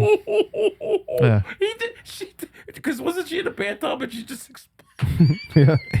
I gotta say, I didn't see that coming, Combusted. man. Yeah. I didn't Combusted. see that coming, man. That was fucking funny. So actually, Peter Stormare actually reprises his role as Dr. Hill from the video game. He was the doctor in the video game, Dr. Alan Hill. I don't know, but I really love this film, man. know. I really They did. did. You know what? This one I think deserves a sequel. I totally agree with that. I think that's why they said I they made it an totally- original story so that they totally can go agree with back and do that. sequels. You Good, know, good. Because the one guy, he was such a pussy. Come on, dude, let's just kill you so we can figure out more. You're gonna kill shit. If I was indestructible like that, came back, Sammy, kill me a couple hundred more times. I was wondering if that one dude was. It seemed like he might have been in on the plot with like the doctor or something No, to do some you know weird what shit. I thought? You know what I thought? I just thought he was a pussy because all he cared about was himself and wanted to take off. Mm-hmm. That's all he wanted to do. Dude, you can't leave, you dumbass.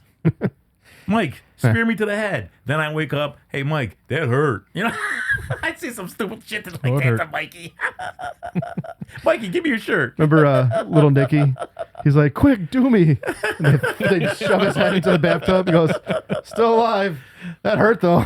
But you know what though? This film made me think so much of these little things nobody does think of, and like, okay, if I tell Mike, you're gonna come back no matter what happens. Go electrocute yourself. Now, will he when Mike electrocutes himself, when he comes back to life, will he remember what that felt like? In this movie, does they he did. had the pain? I can't remember. Did they see me? Did they remember what it felt like? Same in Happy Death Day too. She remembered. Yeah. See, I'm sorry. I could never get sick of films like this. I love them, man. Especially when that big dude came out in the rain. He was in the rain. Yeah, I kind of wish they had shown that or had done something with that because you just yeah. see like a silhouette of Oh, a that's giant right. That's fucking right. Yeah. Lovecraft dude or some Lovecraftian character. Yeah. Yeah. It deserves a sequel. Yeah.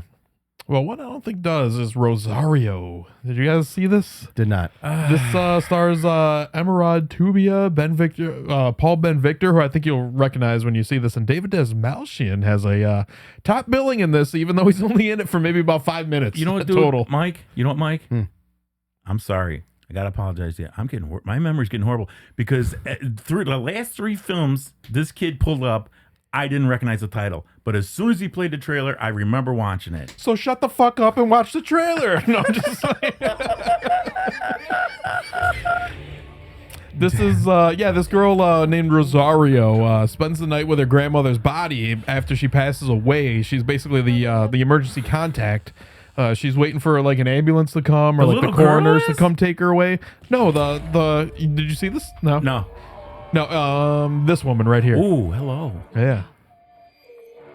But basically, yeah, as she's waiting for the ambulance to arrive, which is like, there happens to be this big giant snowstorm that happens. She keeps being attacked by like these entities. Hello? Oh, what else was she on? It turns out that her grandmother's been practicing Palo Mayombe, who, if you know anything about, is a weird religion from, I believe it's like South American? Is that guy Paul Ben Victor? The dad is. Okay. I think he looks familiar to me. May I help you? You must be the famous granddaughter. He had a small part. Hey, wasn't he on Batman Mike, the crazy guy? Yes. He had a small part recently. I seen him in Life of Chuck. Okay. It was awesome. Haven't seen Wait a that minute, one yet. Sammy. Is that the girl from Modern Family? No, it's not her. The little cute one? Ariel Winter. No, She is cute. Look at Mike. No, Look at her the other face. girl. It I looks forget like her her. name. No. No, that's not the same Oh. girl. I know that for a fact. Dude, she looks like. Oh, see? Awesome. I'll probably put some curse on me before she died. See, Mikey? Old people. I think this is a good movie. You probably watch this in like the wintertime with like a snowed in movie, you know? But that dude's a creepy motherfucker, Sammy. Oh, yeah. I don't care what part he plays. He's a creepy motherfucker. David Malchian? Yeah. Creepiest thing he ever did, I think, was Prisoners. Because Mikey, when Batman told Two-Face, it doesn't matter, you won't, because he's not antidepressant, just fucking crazy. Mm-hmm. It doesn't matter. You can kill him. He wouldn't care. I would check this out, Sammy. Yeah, I need to Yeah. see this. So, like I said, the grandmother practices Palo Mayombe, which is an African diasporic religion primarily found in Cuba. It incorporates elements of the Congo religion, Catholicism, and spiritualism. Basically, it centers around the use of an nganga, which is a ritual cauldron, often containing human remains and other objects to interact with spirits and for healing or causing harm. Basically, like, Witches. you put a sacrifice into this nganga, Dude. and then it turns out, whatever luck you want, or like, Yeah, I want. but you said for causing harm. Yeah, you're like, I want Sal dead. I'm gonna cut somebody's throat and put their blood in there, and then like eventually you die of a heart attack or something, you know? I mean, Mike, just kill me, dude. You don't have to kill somebody else to kill me. Just kill me, dude. Yeah. Take a shotgun, It's really crazy. If you want to actually listen to a real true life story about Palo Mayombe, listen to last podcast on the Left series on the serial killer Adolfo Constanzo, I believe is his name. I've It's tried pretty fucked listening up. to them, but they're even more. They're probably sillier than us. Oh, they're goofy as fuck. Yeah. Damn. That's why I Well, they are like it. funny though. They are Yeah. funny. But yeah, it's a weird fucking thing for sure. Sammy, that's fucked up, dude. Yeah. That's fucked up. Yeah. I mean, There's some crazy stuff coming out of Cuba. You guys all know the comedian Joey Diaz. Oh yeah. He did this whole bit. Of course I do, cocksucker. Yeah, right. Cocksucker. He did this whole. He explained what abakua was on the Joe Rogan podcast. Interesting thing. Yeah, his mom was into like His whole family was. Yeah. what are they into? I forget the Abakua. name. Yeah, that was the all right, religion. dudes. All right, dudes. I'm gonna tell you this right now, straight Voodoo. to your faces. I don't care what you dudes say to me. But I had a friend, and she was so cool, that lives in damn it, where the voodoo is. Where the voodoo is. New Orleans. And I asked her, I told her about the podcast, Mike. I told her about the podcast. I told her about you. I told her about Sammy. And I said, I'm into horror, blah, blah, blah, but I do want to check out and understand voodoo shit. She goes, Sal, New Orleans is full of that shit. Oh yeah. Full of that shit. There's voodoo shops. And I'm going to tell you right now, if Mikey wanted to go with me and you wanted to go, I'm going into one of those shops and I want to learn a little bit about that shit. Not with you. You're gonna offend somebody. A curse is gonna get put on you. Do yourself a favor. I'll go before you go down there. Go on Wikipedia and look up the history of Marie Laveau, voodoo queen. We'll go together, but I'm going in first, and then 20 minutes after I leave, you can go in there. Wait, Sal, sit up slowly. Sit up slowly.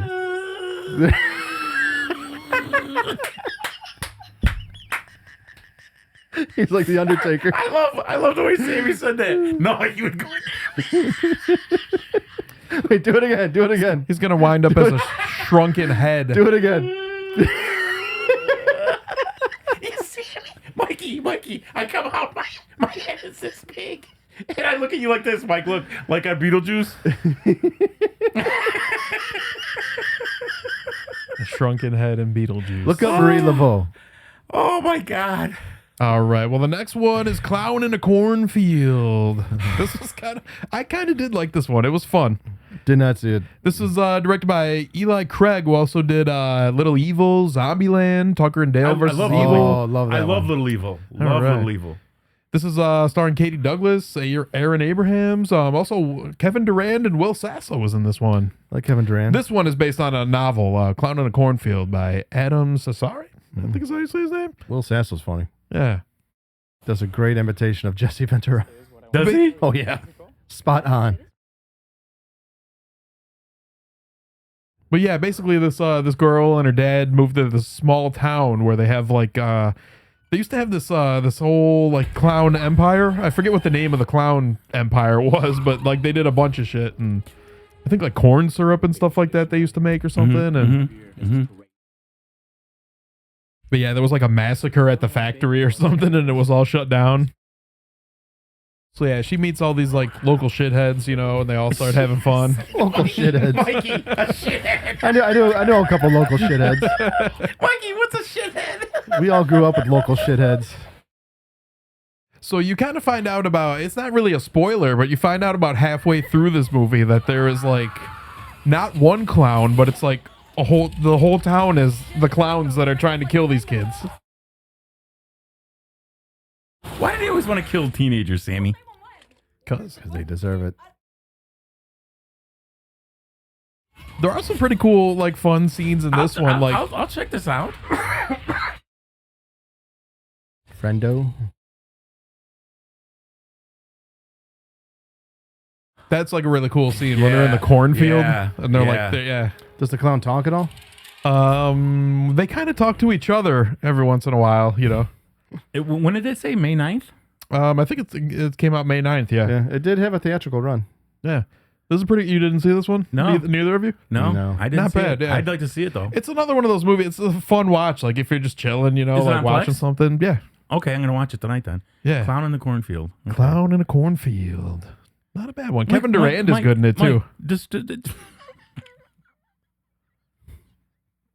Mikey, describe to me in detail what a shithead is. No, we don't have enough time. We don't have enough time for that.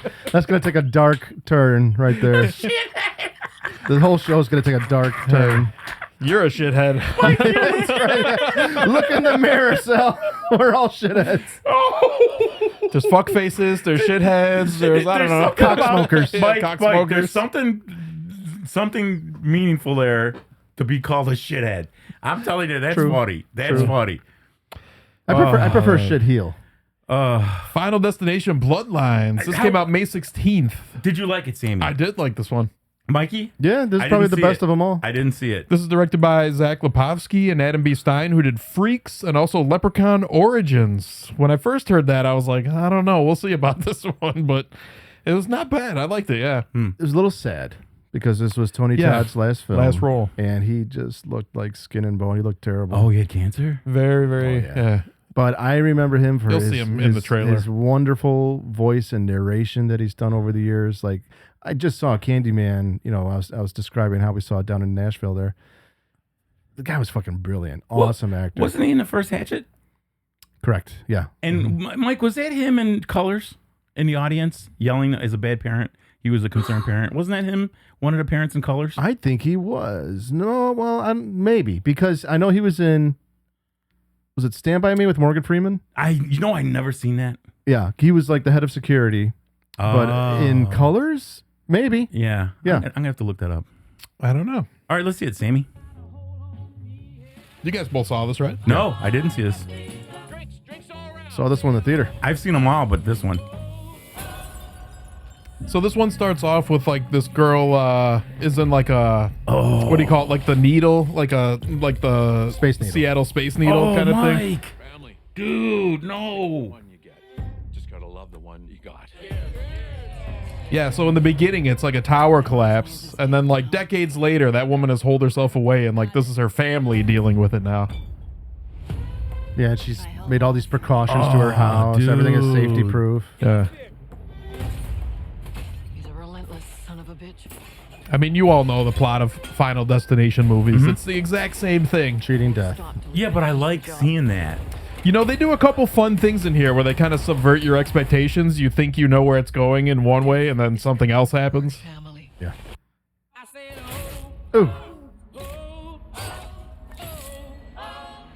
Oh. Oh yeah. That was crazy. Oh, the kills are over the top. In this There was one. some good one. There was a part where a girl gets her head smashed in a garbage can, like a garbage truck. Oh yeah. Disposal. And you know what? Trash Honestly, compactor. I thought this had like a really good story to it. They did a good way of like tying it back to They the sure first did. one, and what they did with Tony Todd's character, I thought was great too. Mm-hmm. I saved a lot of lives that night. This one was like actually a really good addition. I think like the way you should be able to do a sequel or like a franchise. Dudes, remind me, was Tony Todd the garbage man? No, he's the coroner. He's the coroner? Yeah. It will show you everything you need to know to Is keep that the same girl from that film the preview we just watched? Rosario? No, I don't think so. Death is coming for us because we were never supposed to exist. After this done, I'm going to tie this back to Adam Green. So, Mikey, you said you did see it. Oh my God, is that him? Yeah. Oh my God, Cancer dude. just ate him up, man. Dude. Okay. Oh my God. You know what made it really sad is just like his dialogue in that scene, because they're talking about like something that pertains to the movie, and he's like, you know what, I'm gonna spend what little time I have left with the people that I care about, and he like is basically talking about real life. Like Mike, if you didn't tell me that was him, I would have never known it. So, tying this back to Adam Green, on his YouTube channel, his film studio is called Ariscope. Every Halloween, he puts out a short film on his YouTube channel. But he also has had like series on his YouTube channel. One of them I think was called The Haunted Sleepover or something.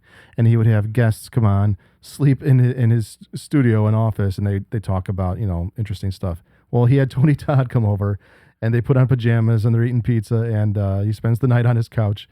But Tony tells a very touching story about his brother, who pretty much lived in, I guess, a mental institution his whole life. And sad story, but you get to see like this tender, caring side of Tony Todd outside of all the characters he plays. Like it'll bring a tear to your eye watching that. Also, something that's kind of sad. Same studio, Ariscope. It was another Adam Green project where they do maybe 10 to 15 minute little monologues of like actors come in and they talk about something like sad that happened in their life. Well, they interviewed Sid Haig, and he talked for a good maybe 12 to 15 minutes about his father and how his father passed away. And again, like you'll cry, man, like listening to him describe the pain and suffering that his father went through. And yeah, pretty touching stuff for iconic horror movie actors, So in this one, Sammy, did I hear you right? Correct me if I'm wrong. Do they go back to where it first started? Yeah, there's time travel. No, I mean, because I know you're playing. Because I seen the board. I seen the board with all. Okay, Sammy was over here. Mikey died this way. Sal died this way. Yeah. So they're going all the way. They researched all the way to the very first one. I mean, this has been out for a while. I'll put a spoiler alert on this one too. But basically, like you find out that the whole thing is like. The woman in 1960 saved Tony Todd's character. That's right. So, and like all these other people died. So like basically she was supposed to die before Tony Todd's character. So like this old woman in the movie is now they're basically had to wait for all those people who survived to die off that were in the tower. Okay. Because she saved like the whole tower's worth of people and they all had to die off before like Tony Todd could die off. He was the last person. So, but is there? I shouldn't even ask you this because I want to see this. Is there? I gotta know. Is there a clear explanation why all this started? Not so clear, but it is there. Okay. Because of death. Yeah. And death stinks. It's got a plan. And that's some shit you don't even want to fuck with. Isn't that what he says in the first movie? This also has the distinction of being the so the 71-year-old stunt woman Yvette Ferguson came out of retirement for a fire stunt in the premonition scene in the first thing. Wow. Basically, she was she set a world record for the oldest person to be set on fire. Wow, it's cool. So you can see her in the beginning. She's just running on fire. You have to admire that. Yeah, it's great. People don't know how much stunt people do for a film. How dangerous fire stunts are, man. Look at Kane Hodder, dude. Fuck yeah. But there was some brutal parts in this too. Like a guy gets sucked into a CAT scan machine and it like pulls him from the back, like a wheelchair, like the donut in it. He gets sucked through that and a wheelchair comes and pins his back and then just pushes him through it. It's fucked up. This is an awesome poster, man. Awesome poster. I like the Final Destination series. I'm always in for one. Yeah. I love them. They're like a great roller coaster ride. Yeah. I mean, are they all the same? Yeah. But who cares? They're all just, it's like most of our movies. They're stupid fun, you know? Oh, yeah. I wouldn't even call them that. Some are long lasting. They put a deep impact on you. And then some are just like cracking open a beer. It's fun. Yeah. You know? So this next one, I don't know if I'd say it was fun. It was fun in a different way, but it was very depressing. Bring her back. I mean, great movie. I thought this was great, but holy shit. Talk about cringe. There were some scenes where I had to turn away. I couldn't watch the screen. But you don't like so gore. Gross. You don't like gore. I don't mind it. But you don't like it. It doesn't do anything for me. But this really this one stays with you. I don't care, Mikey. I told Sammy I can watch Contagion and Contagion 2 a million times. And the gore in that movie, those films are so fucking great. I love them. I don't think I've seen this, Sammy. Yeah, this is directed by Danny and Michael Philippou, who are also known as Raka Raka on YouTube. They also did Talk to Me. Yeah. Oh, really? Yeah, you've seen Talk to Me, right? Yeah. These two nerds? Yeah, these guys are crazy Australians. They're real loud, like like one of those types of like. They have a big future of filmmaking in front of them. Like they're going to do very well. Do you like them, Mike? Oh yeah, these guys are awesome. Basically, these guys are like self-taught too. They have so if you go on their YouTube channel, Raka Raka, like all of their videos are all like they're awesome videos, but it's all like them teaching themselves filmmaking, basically. Yeah. Like little shorts and stuff, but they're like, oh, we'll focus on lighting in here. Oh, we'll find out like a cool visual effects thing we could do. Or, Okay. Sally Hawkins.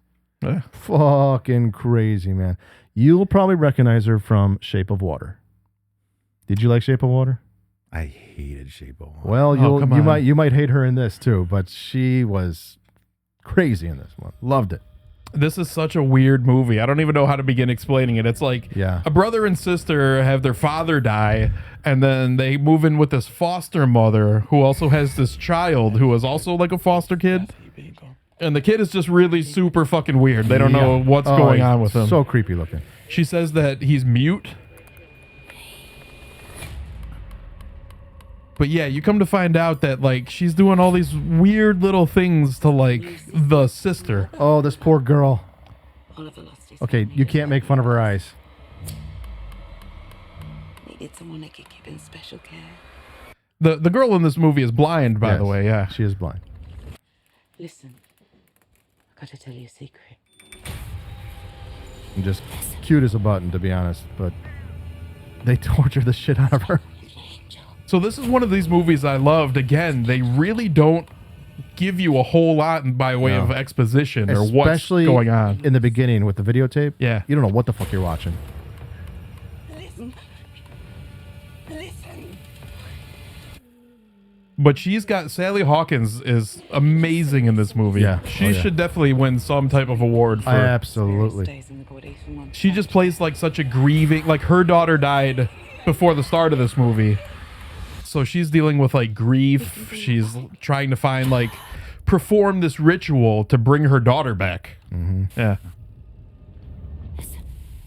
Yeah, you'll dig that one, dude. Yeah, Sally Hawkins does her own stunts in the movie Mike, too, which I thought was cool. That's not right. Messing with little kids. It's disturbing. There's problems with them. This one just will leave you feeling dirty. Yeah. It is a dirty movie. When the kid's chewing on the fucking you know what, and the butcher knife. Oh my god! You know what? dude. We're gonna bring up a spoiler alert again because I knew we're gonna talk Book about this. a dentist appointment after watching this. Listen, this movie I have never like wrenched in my seat and Yeah. winced so bad Cringe. as the fucking knife eating scene in this movie.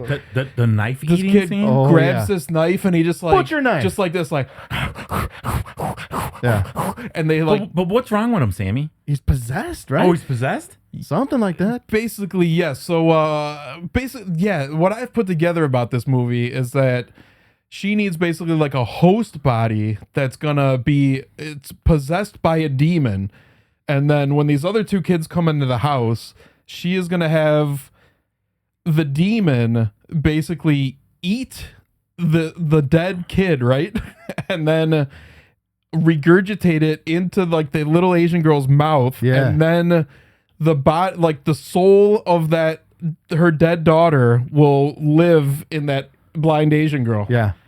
Yeah, it's fucked up, dude. It is a really Yeah. fucked up movie, but you find out like through the tapes in this movie that like there's some cult that's Yeah. done this before and is that's doing how it. she's learning how to do the ritual. Yeah, yeah. By watching these videotapes, and they're fucking weird and disturbing, man. So they never tell you if she's involved with the cult, but I think like she has this tattoo on her hand, which also looks like the pool in a way. I don't know. I'm not sure exactly what that is, but I thought Easter egg. It's an that was a Easter cool egg. little thing. Yeah.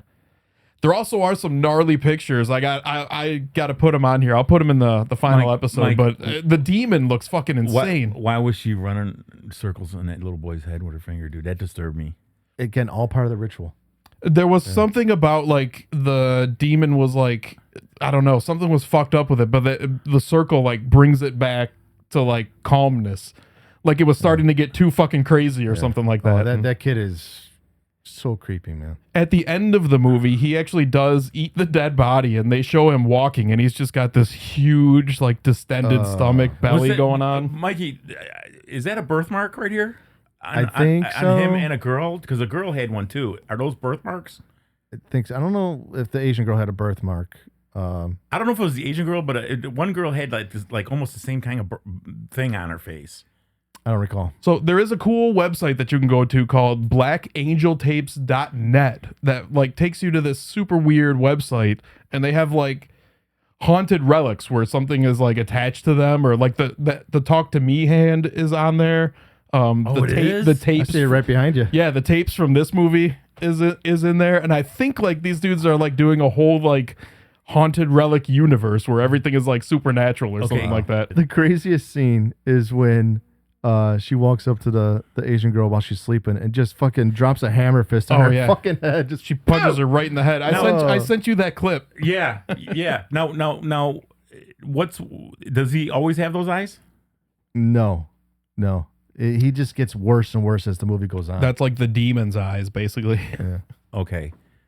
You'll dig this one. I want to bring her back. I think top 5 for the year for sure. I want to see this in Final Destination tonight. Final Destination. Yeah, I'm a huge fan of Final and Rule of Jenny Destinations. Penn. Oh man, well I was scarred by this next piece of shit, The Ritual. Oh yeah, starring yeah. Al Pacino, Dan Stevens, Abigail Cowan, and Ashley Greene again. Not worth a fucking damn. Bad. It was my bad. God. This is based on the real-life exorcism case of Anna Eklund, who was also referred to by the pseudonyms of Emma Schmidt and Mary X. Eklund's exorcism took place at a secluded convent just north of Erling, Iowa in late 1928. In the film, she's played by a 27-year-old actress, but in the real life, she was in her 40s. Eklund's exorcism was one of the last officially sanctioned by the Catholic Church, a fact that seems to have contributed to its infamy. Now, I fucking hated this movie because of the goddamn camera work. It was a fucking atrocious. Right. I hate this. Was genuinely so distracting and pulled me out of He's so angry. No, he's correct. It pulled me out of the plot the entire movie. Right. Even Pacino, I really like Dan Stevens as an actor.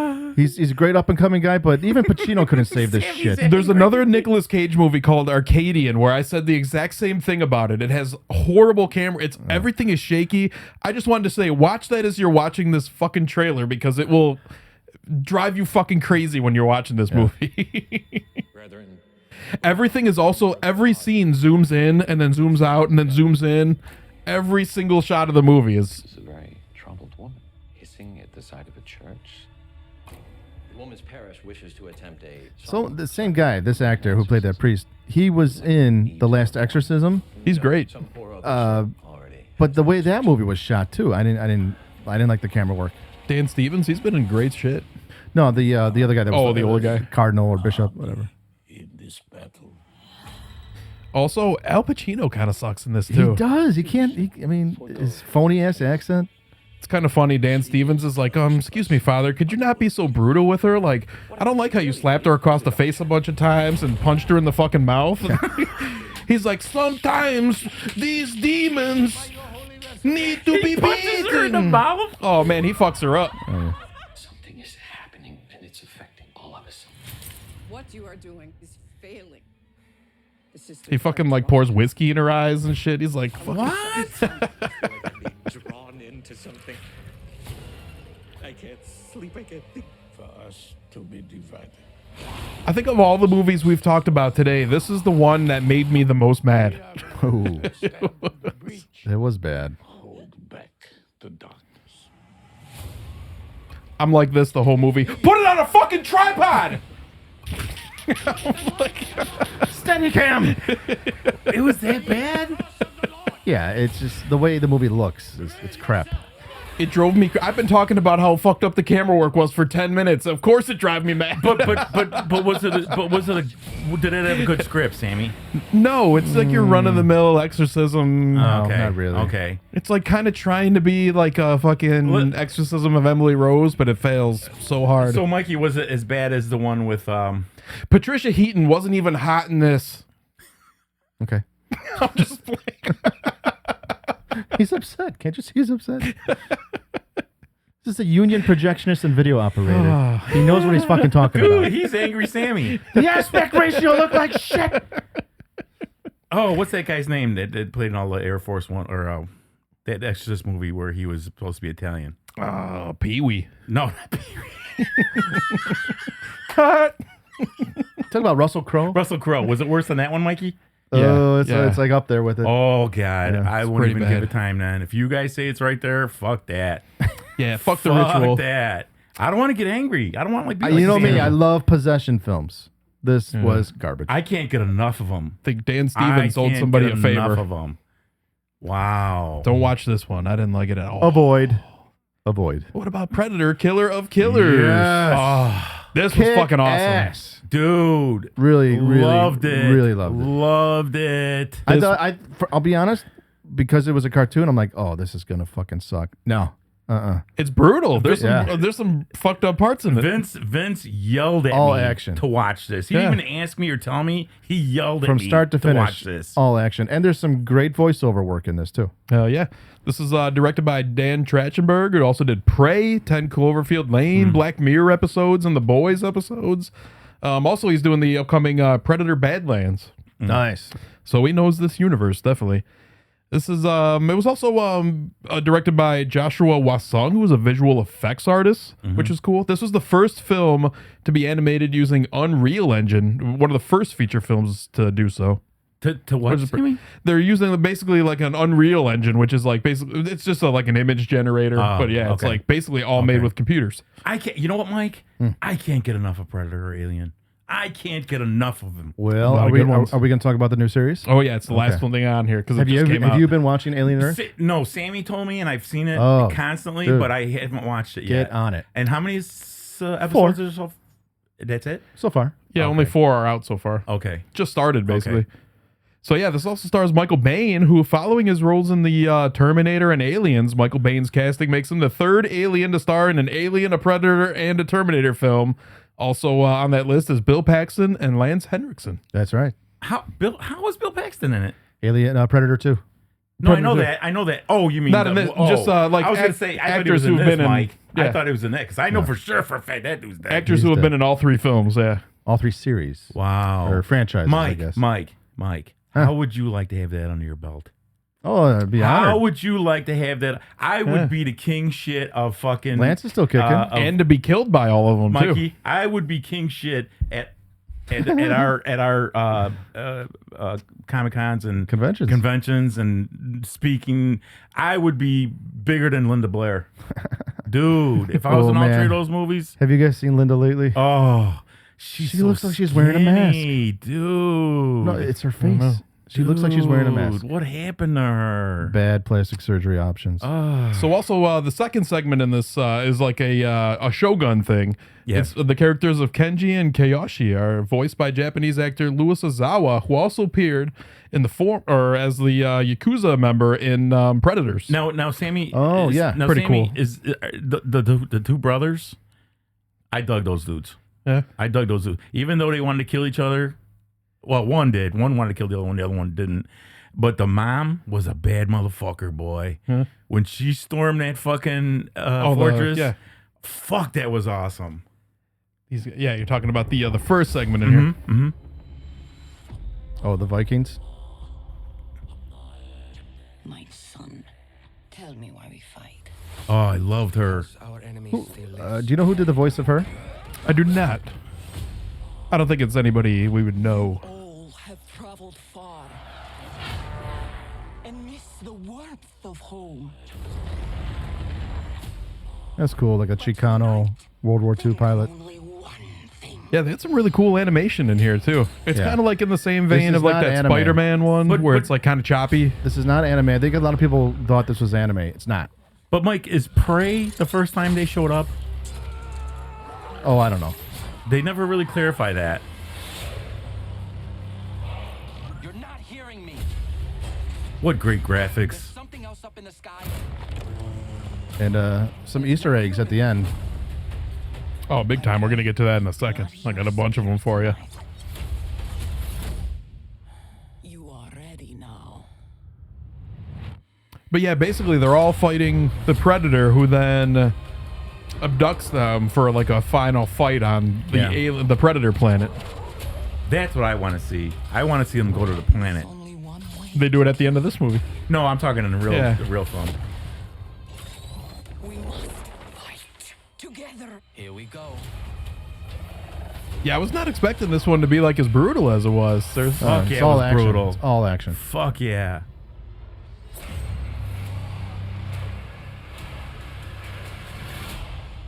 And I think they're like different. Each story is like different species of predators. Yeah, Yes. it was because they were different sizes. But this motherfucker got pissed off when they got away from him. You guys remember the Predator arcade game from the 90s? Oh, that was a fun one. No, I never. That was really fun. Never seen that one. That was really cool. Shout out to Draven, was giving me some cool, a whole backstory on all the different predators and When that was Draven, some cool when shit. Draven told me that, I think it was the one with Lance Henriksen came back, and he said the two predators were brothers. And I thought that was a cool fact. That was so fucking cool. Probably Predator versus Alien. You know, Mikey, when you talk to this motherfucker, Dre, he knows his shit with this shit, dude. Mm-hmm. He's read up all about it. He could be a predator. He could be a predator. That's yeah. right. He knows so much. You don't want So- to be called that these days. Yeah. I got some spoiler alerts to this one. So again, the pistol that given to Torres for the last battle is the same one that previously appeared in Predator 2 and Prey, the one with the inscription of Raphael Andolini. It is unclear from the timeline whether that pistol was taken from Aru in Prey or gifted to Danny Glover's character at the end of Predator 2. But that's what I'm asking Mike. You know, and he doesn't know. No, I should ask Dre, when did they first find us? They've probably always been there. Yeah. I remember when he threw the gun to him in Yeah. Predator 2, he goes, take it. Yeah. So in the very last scene, they're also moving a hibernation pod to the back of like a vast storage facility. You can see a hibernation or a xenomorph in one of the hibernation pods in the background. Oh, really? Yeah, you can also, another one shows a muscular military man. It says it's possibly Adrian Brody's character, but it's probably Arnold Schwarzenegger's character. Dutch is what people are saying. Yeah. Did you like Predators? I loved it. Yeah, I liked it. I loved it, man. But the hibernation pod also has Naru in it, the Native American girl from Prey. He stated it's not time travel, like time travel's not involved, but as Prey took place in 1719, but that Naru has been taken from her original time and put into stasis and held captive so that she could one day fight in the Yujda arenas, like the characters in the film. Yeah. I guess that's the name of like the predators are the Yujda. Is that how you say it? Yautja? Yautja. I don't know. I don't know if you've seen any of the extensive trailers for this new one, but the Predator talks. Us English? I guess so. He talks. All right. Yeah. It looks pretty good though. I'm into it. It does. It does. It looks cool. Did they say who's going to be the Predator, Mikey? Pee Wee Herman. Stop it. Because didn't Peter Paul die? Or is that his name? Peter Paul Hall? Peter, the black guy? Not sure. He's the probably, original Predator? He died in the 90s. He's been dead. And how tall was he, Mike? He was over 7 feet. God damn. He was Harry and the Hendersons. God, yes, I did know that. Yes. He was also in a film that predated Predator that people think was kind of like a ripoff of the movie I'm talking about. Predator was the ripoff, called Without Warning, and he plays like a 7 foot tall alien in that. Cool. And Without Warning? It's called it's kind of like the same premise as Predator a little bit. I definitely have it. I know for sure. I gotta go back and watch that. It's not great at all, but he's in it. I'll watch it anyways. So you should definitely watch Dangerous Animals. That was a fun one. Did you guys both see this one? I'm waiting to see the trailer. Maybe. This is directed by Sean Byrne, who also did The Devil's Candy and also The Loved Ones, which I think you like too. Love The Loved Ones. Dude. He's Australian. This is an Australian film. Okay, if it's Australian, I'm gonna love it. This is starring High Courtney. Yeah. It's marketed as kind of like a shark movie, but it's really more of a serial killer movie where the killer mainly uses sharks as his murder weapon. Okay, I did not see this. Damn. It's great. Yeah. Damn. Real cool. Yeah, this is a great movie, I thought. You took me into this. Kind of little bit of what's that movie? Dead Calm with like Nicole Kidman. Yeah.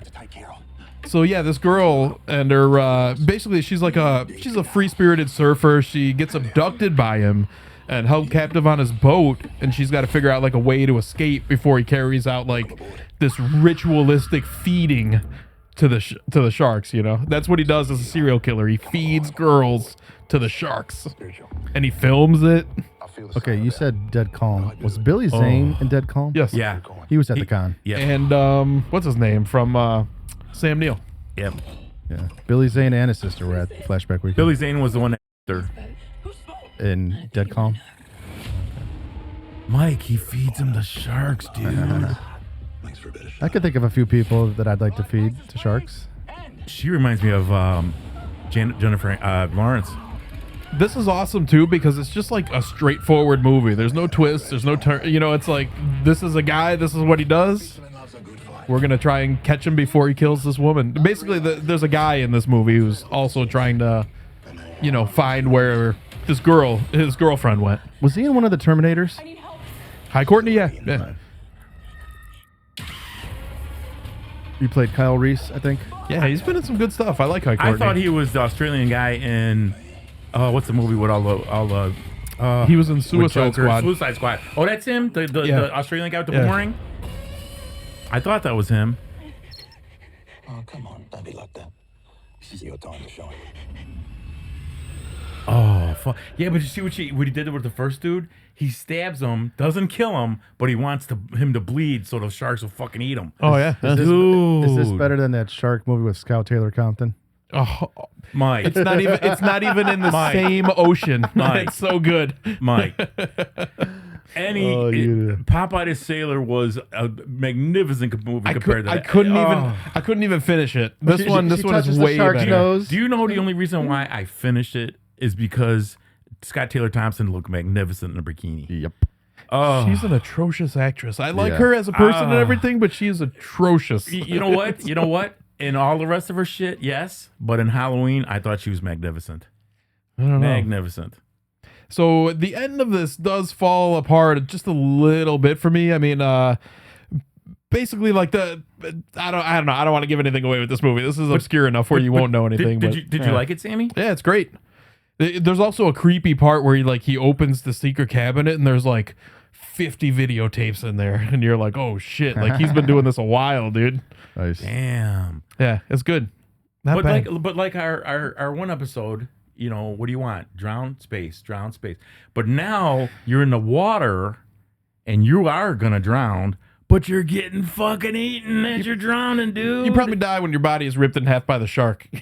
Sammy, dude. Because he like puts you on a little chain where you're like hanging halfway out of the water, and then he films you as you're getting eaten. Hey, I was saying, I saw the original awesome shark movie. I saw Jaws when I was down in Louisville.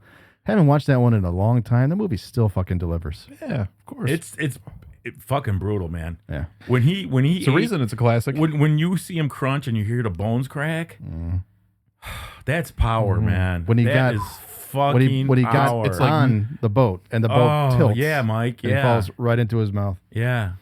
And So Roy good. Schreider not knowing if he's gonna live or die because his boat is sinking. Yep. Fuck.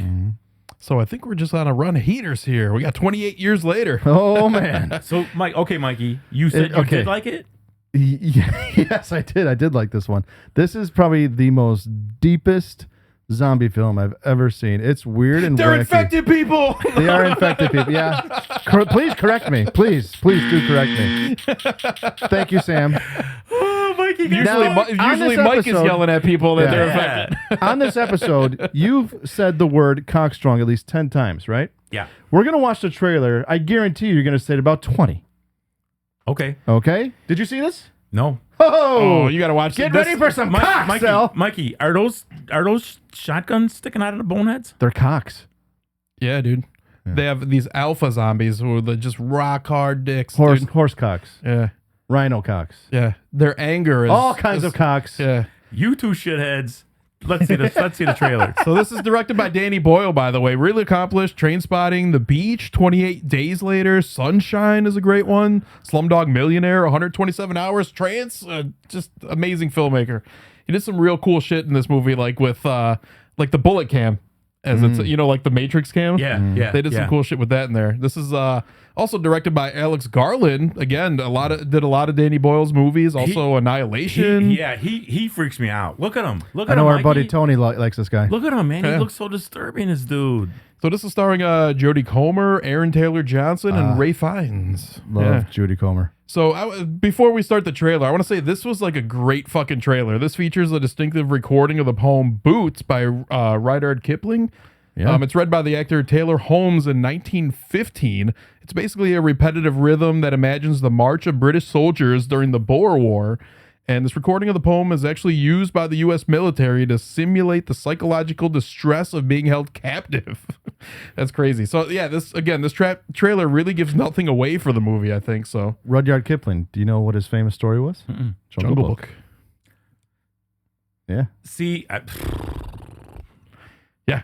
So this is how you're supposed You to make a learn trailer something by the way. watching us, folks. no, Mike, it's little children. Aaron Taylor Johnson has been in like 5 things this year, and they've all been pretty good. Oh yeah. He's kick-ass. What's going on? Jimmy, sit still. Keep quiet and Jimmy. do not move from this spot. So yeah, it's been almost 3 decades since the rage virus escaped in a biological weapons factory, and now a group of survivors on a small island basically decide to leave. A couple of them decide to leave the island on a mission into the heart of the mainland. This little boy, he's like in search of this doctor to take care of his mother because his mother's dying. 9 and 20 miles today, 4, 11, 17, 32 the day before. Boot, boot, boot, boot, moving up and down again. There's no discharge in the war. Don't look at This movie is really weird too. There's a lot of really weird, like, just scenes that are like cut up with like the transition is like some old movie or an old television show. Like, They're like walking on water. And that kid did such a brilliant job. oh yeah.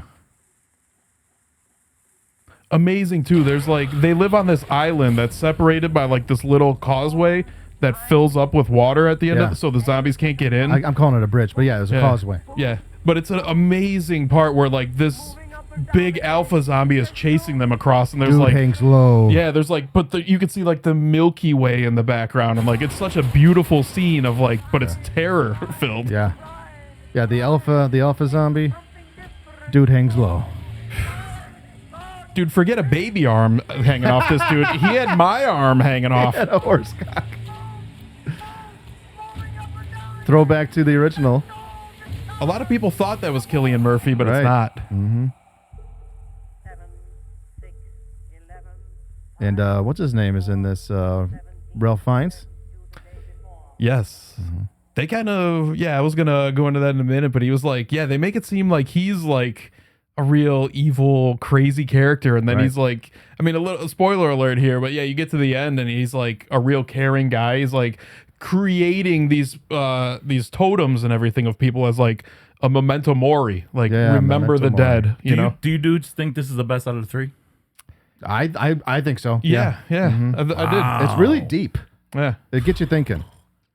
It has a lot of Ooh. cool stuff. So yeah, but like Mike said, this is the first time in the franchise that zombie is used. And when That's right. there's an infected baby, and this guy's like, I don't want that fucking zombie baby around The here. soldier. Yeah, the soldier. Yeah. Oh, yeah. Zombie gives birth to a baby. Yeah. Mm-hmm. It's the big alpha zombies baby. Oh, that's right. And that drives them crazy. Yeah. Damn. But great use of music, great sound design. This is like a truly weird movie, and I love it. Okay, so Yeah, me too. so you said they're on an island, and the bridge. I wrote in my notes that alpha dude had a goddamn hog on him. Yeah. Oh, yeah. It was a trout. It was a trout. Swear to God, dude. After you watch this, you're gonna bring the word cockstrong a whole new meaning. Mikey. So the bridge, which is basically a walkway. Mm-hmm. So the water, when it rises, you can't cross it. I mean, no, you can't. You'd have to swim. But the zombies can't swim, right? Well, when it's low tide, you can get to it, Yes. and then at night when it's high tide and it rises, you can't. So they're like safe there during night, but they got to protect themselves during the day. Mm-hmm. Yeah, you'll get a kick out of the alpha. So this, like, I know I've said this a couple times, but I felt like the ending kind of fizzled out a little bit, like in the third end. Don't Like, tell me the ending. Don't tell I'm me not the going to ending. tell you the ending, but I did understand why, because it's leading you into another movie. But when Jodie Comer was flipping out in the beginning, she's calling her husband a cunt and everything. Oh man. Oh my God. Kind of like the. Oh, I fucking love Weapons. Bro, we're gonna get to my it. Dick. Yeah. So I'm really curious to see where like Jack O'Connell's character is going, who he plays this guy named Jimmy, and he is obviously they're modeled after Jimmy Seville, the fucking the British pedophile. Yeah. He was a wrestler too. That But guy. why is Yeah, there he had like a political platform too. Yeah, very weird, Jimmy He's a Seville. politician. Yeah. But why is there a zombie with a strong cock? Oh, you're gonna see. He's the just- alpha.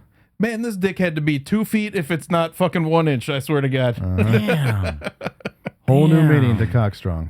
Whew, this dude's dick came down to his knee. Yeah, and he's chasing him, and it's flopping everywhere. I mean, you see a whole lot of Damn. dude's dunk. I think that's why they had to cast that guy. Though he was an alpha zombie, they called him. He got to have the biggest. The Superman of Havana. He was. I'm. You know what? Let's move on. Okay. I don't want to get. Are you on ready to get mean? I'm ready to get mean. Are you ready to get fucking vicious? I'm ready to beat some shitheads. Then bring on Megan 2.0. You sick, twisted son of a bitch. I fucking hate this director. Gerald Johnstone, who You also did piece of fucking He did shit. Megan and Housebound. In the words of Iron Sheik, you're a no good cocksucker motherfucker. I didn't think it was that bad. You know what I want to do?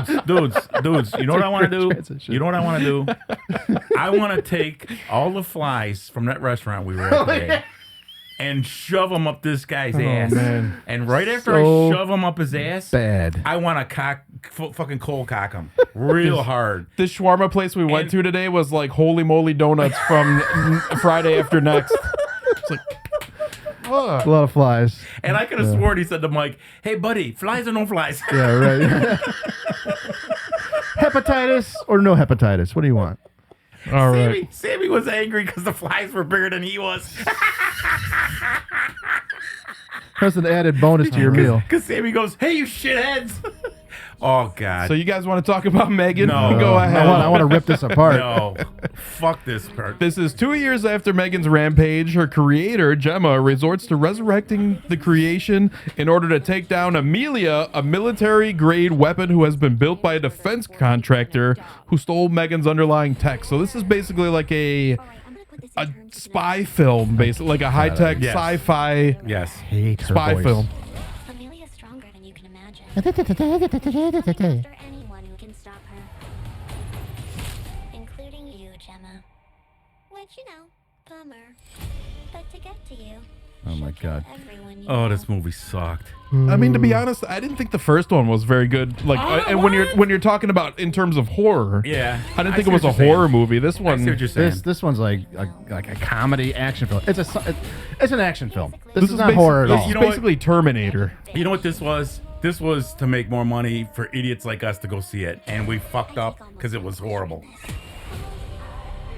Why would you want to help us after what we did to I didn't go to the theater to see this one. Nah, neither did I. He's the only thing that matters to me. I guess I must be your chance at I think the worst part of this movie by far, though, is the part where there's like a musical where Megan does like a musical number. Can I? It's like a Disney movie. I'm gonna wait till the end of this trailer to go off on it. I like Allison Williams though. This movie Do like her. sucked my ass.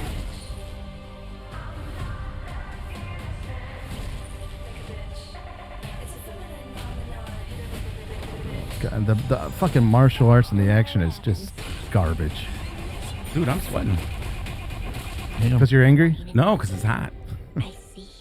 Megan? You better believe it, sister. She did such a horrible job in this, Sammy.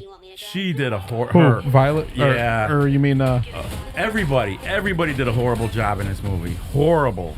That's strange. Your neurotransmitters tell me you're highly aroused. All right, that's enough. See, I mean, come on. The comedy in this, the little quips and jokes, so bad. Be a stealth mission. Why did they do this? Why? All right, give me a second here. Avoid this film for many reasons. Number one, Hollywood sexualizes children. She's provocative, she's seductive, and she's a minor. Okay? Yep. That's what creeps me the fuck out. Yep. I'll agree with that. I agree with that. The goddamn dancing and the singing part that she's doing. I had to get up and go get some bourbon at least 3 times and take a piss while watching this garbage. I could see Mike at home like, who the fuck wrote this movie? Jeffrey Epstein? Oh, dude, it was so bad. Horrible. I mean, the little girl's like, "Get down, Megan," and she's doing the fucking robot dance on the stage. The little girl's acting. Oh my God! Please get this kid some fucking acting classes. If you could zoom in on me, here's my impression. Here we go. Megan's here to help us. We need her as our friend. Fucking hate you. You ruined this goddamn movie. Not that it was gonna be good anyway, but fuck you. 2 birds for you, motherfucker.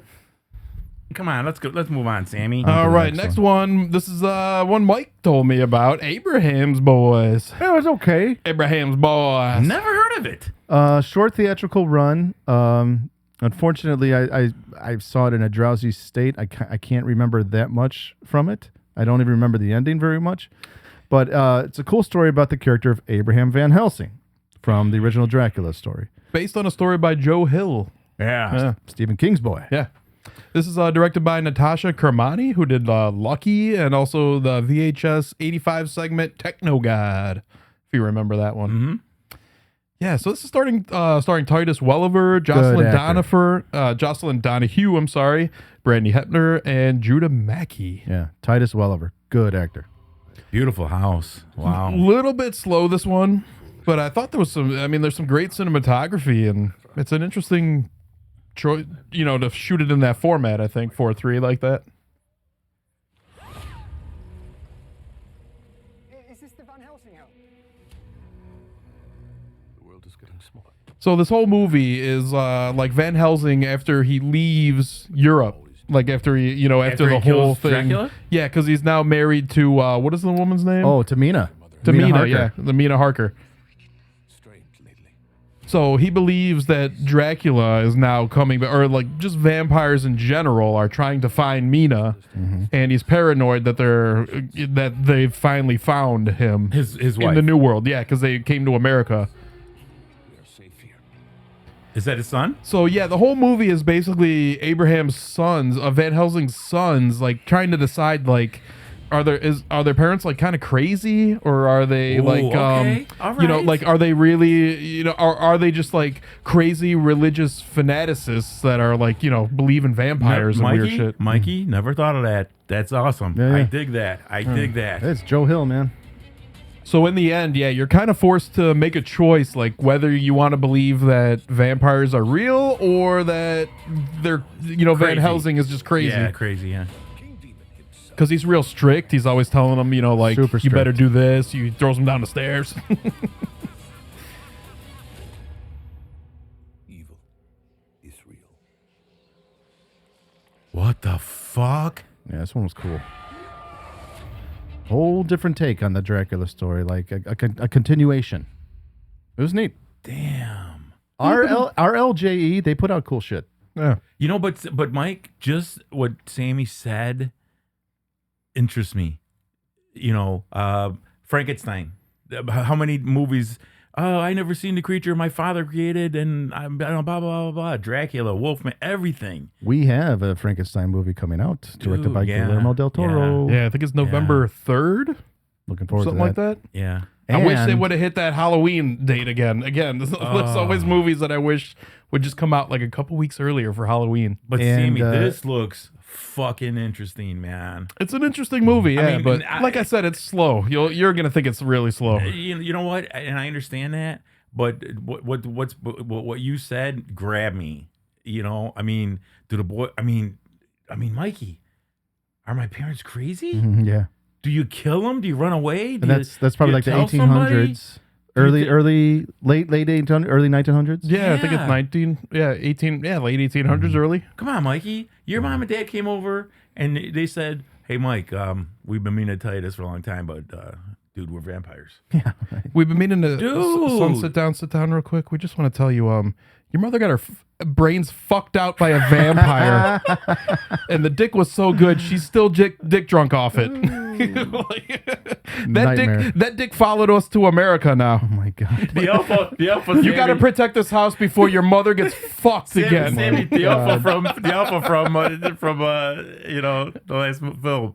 Oh my god. I was gonna say next week we have a new Conjuring film coming out. We do. Oh god. Yeah, we have to add it to our universe. We need to do a 15th episode on the fucking. They need to leave that alone. Well, it's the last one. You'll be happy to know it's the last one. The last two sucked ass. This one is all about the Smurl family. Yep, the Smurl family haunting. So the back in the Smurl? 80s, there was a movie that came out. It was a made-for-TV film called The Haunted. And I'll never forget the one scene where the ghost or demon pretty much the father. It has sex with him. Yeah. So if they touch on that in this new one, we'll see. Who's in it, Mikey? In The Haunted? No, or in this the new new one? kind. Well, you got Patrick Wilson. You got the Ed and Lorraine Warren actors. Vera Farmiga. Okay. They're back again. Vera Farmiga. Okay. I don't know anybody else that's in it besides them two. I didn't hear that. I did not hear that there was another one coming out. Oh yeah, it's coming. I'm not interested. Are you gonna go see it, Mike? Oh, absolutely. Yeah. We got to go see Frankenstein together, though. I'll see all of them. Cool. Yeah, all the Sammy, Conjurings. we got to see Frankenstein together. I don't know. It might. I think it's a Netflix thing. Yeah, it's Netflix. Oh, it is? It's Guillermo del Toro, but it's Netflix. Frankenstein. Oh. Frankenstein. All right, this next one had me angry. I know what you did last summer. I did not see it yet. I heard JLH looks fantastic, but I did not see it yet. Oh, I love her. I was always in love with her. Me To too. be honest, she never really did much for me. Dude, have you seen the Trojan War with her? No. Oh boy! But I seen the porno with Sandubian. Anyways, I watched the original. That's an Sammy. Eminem song. I watched the original, and I wasn't that thrilled with it. Oh, the original. I know what you did. This movie has always lived in the shadow of Scream because it's kind of a knockoff of that. Right. But this is written and directed by Jennifer Caitlin Robinson, correct who me- also wrote Do Revenge, and she was a writer on Thor: Love and Thunder, which was the worst Thor of all of them. Correct me if I'm wrong. Didn't Wes Craven direct the first one? No, I don't think so. I'm No, not checking. Wes Craven. I am checking. I know Kevin Williamson wrote it though. I think. Yeah, but how did Jennifer Love Hewitt look in this? Because in 911, she gained a ton of weight because she really did have a baby. She's kind of like that in this too. See, I like that. A little I don't heavier. care. She's- I don't she's care. thick. She looks great. I don't care. She's fucking phenomenal. Girl, think of it a bowl of oatmeal. So this is starring Chase Sweet Wonders, Madison Klein, Sarah Pigeon, Freddie Prinze Jr., and Jennifer Love Hewitt. I'm sorry. I hate Freddie Prinze Jr. He's the worst in this too. Can you believe So this is same. This is the exact same premise as the first one, except things are just a little bit different. Group of friends terrorized by a killer. So this is a remake of the original? Basically, yeah. In 1997. Well, it's kind of like Halloween did. They kind of made it.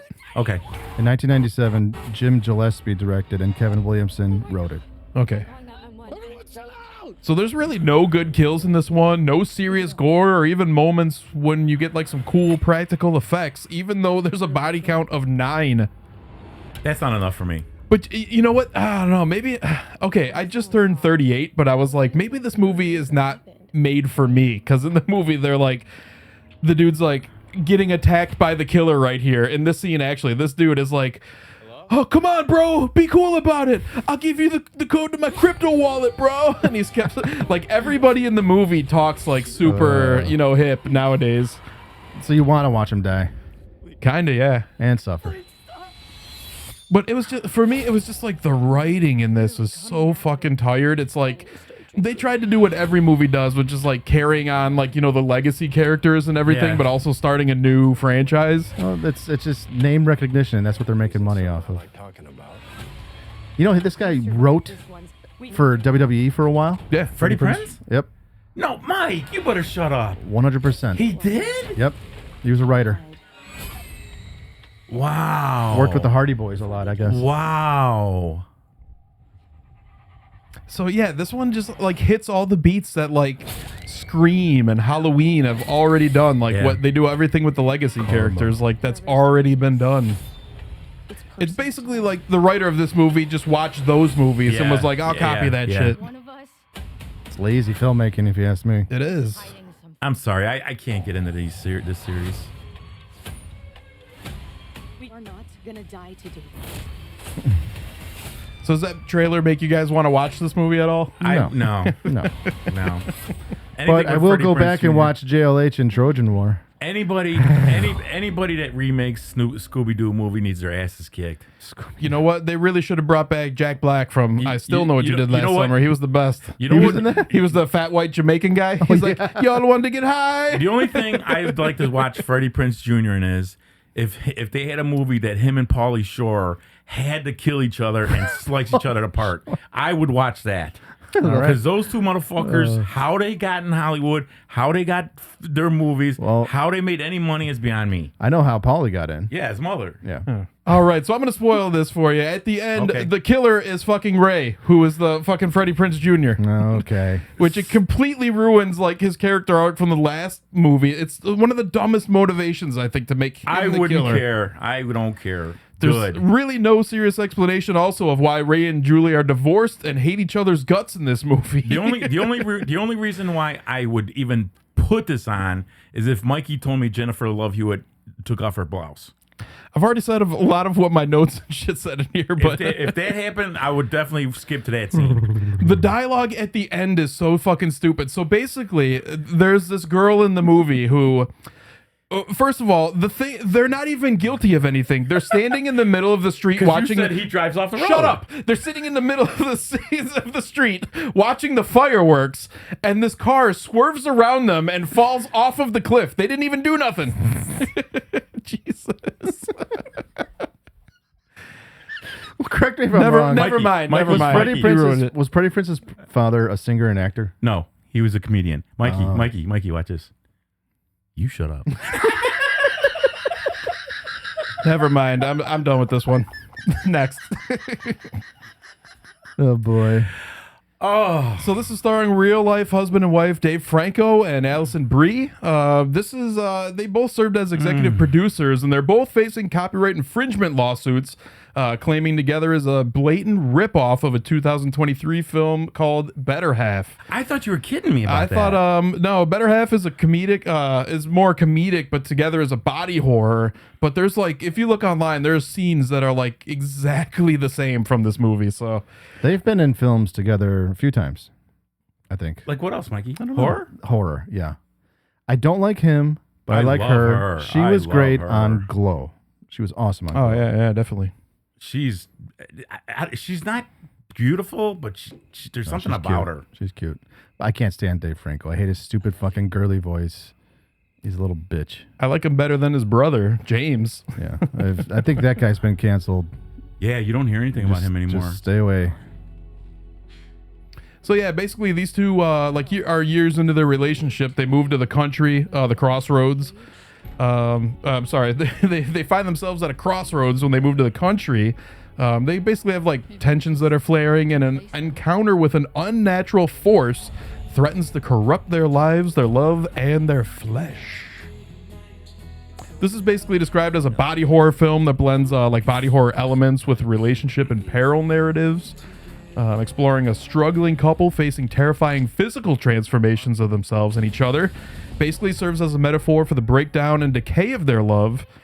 Yeah, this is a really weird one. Again, you never find out exactly what this thing is that has brought them together. It's kind of ambiguous. They never show the being, the thing. I mean, they do. They show something. Show it, yeah. No, they show something, but I wanted to see it. If you think you found that, don't be so quick to let it go. But yeah, basically they slowly find themselves like fusing together. They wake up, they like get trapped in this cave, and they wake up, their leg is stuck together, they rip it apart. Oh. Then like, yeah, they're trying to fuck, and like she's a teacher, and they're like trying to fuck in one of the bathroom stalls, like his dick gets caught in her. They gotta like rip it off. And it's a little kid school, Mikey. Oh. They get their arms fused together. She saws it off with a table, like a sawzall. Yeah. Jesus. There's some actually pretty creepy parts in this movie. I was just gonna say that. In the beginning, he's dreaming, and he dreams of this woman who's kind of like Laura Dern in Mulholland Drive. She scares him like that. I was just gonna say that though, Sammy. This really would be a lot higher on my list for like best of the year if it wasn't like those copyright infringement claims, you know? Like, so the one guy that's in this, he looked like maybe he was a therapist or something. He was on a show on FX that only lasted 3 seasons, and it was fantastic. We've never mentioned it. Mr. In Between. I've heard of it, but I've never seen it. Oh, I've seen that before. Yeah. So good. I loved it. But yeah, he was on that Sammy, did you know right away he was involved? No, but we'll spoil that. That's a spoiler alert. Yeah, you know what? I did not. That was a nice little twist in there. Can I spoil it? Sure. Can I? Go for it. Raise my hand. You know how I knew, Mikey? Because he let too much go by. He let everything. First of all, he came off as a creep, okay, to the wife. Second of all, what Sammy said, he was the head person at this school, and they were probably 8, 9, 10 years old, maybe a little older. And when they had sex in the bathroom, and he knew what they were doing, and he let that go, I knew right away, right after that proved that he was in on all this. What'd you want him to say? Let me get in on that? Hey, come on, man. Mind if I join in? Especially nowadays, she would have been fired so fucking fast. And when that motherfucker... Hey, what the fuck? Don't you guys know the glory hole's in the next stall? Next one over. Next one. Yeah, get over there. I'll suck that dick. I don't know if I want to see this, man. But the spoiler alert is he wouldn't have fucked her. He would have fucked him because he was That's not really well. The spoiler alert is that you come to find out that he is part of a cult or some sort. Again, a gathering of people who have. He was in the church. There's some kind of they kind of have this religious thing going against this like cosmic entity creature. It's like a creature feature, but you never find out what the creature is or where it comes from.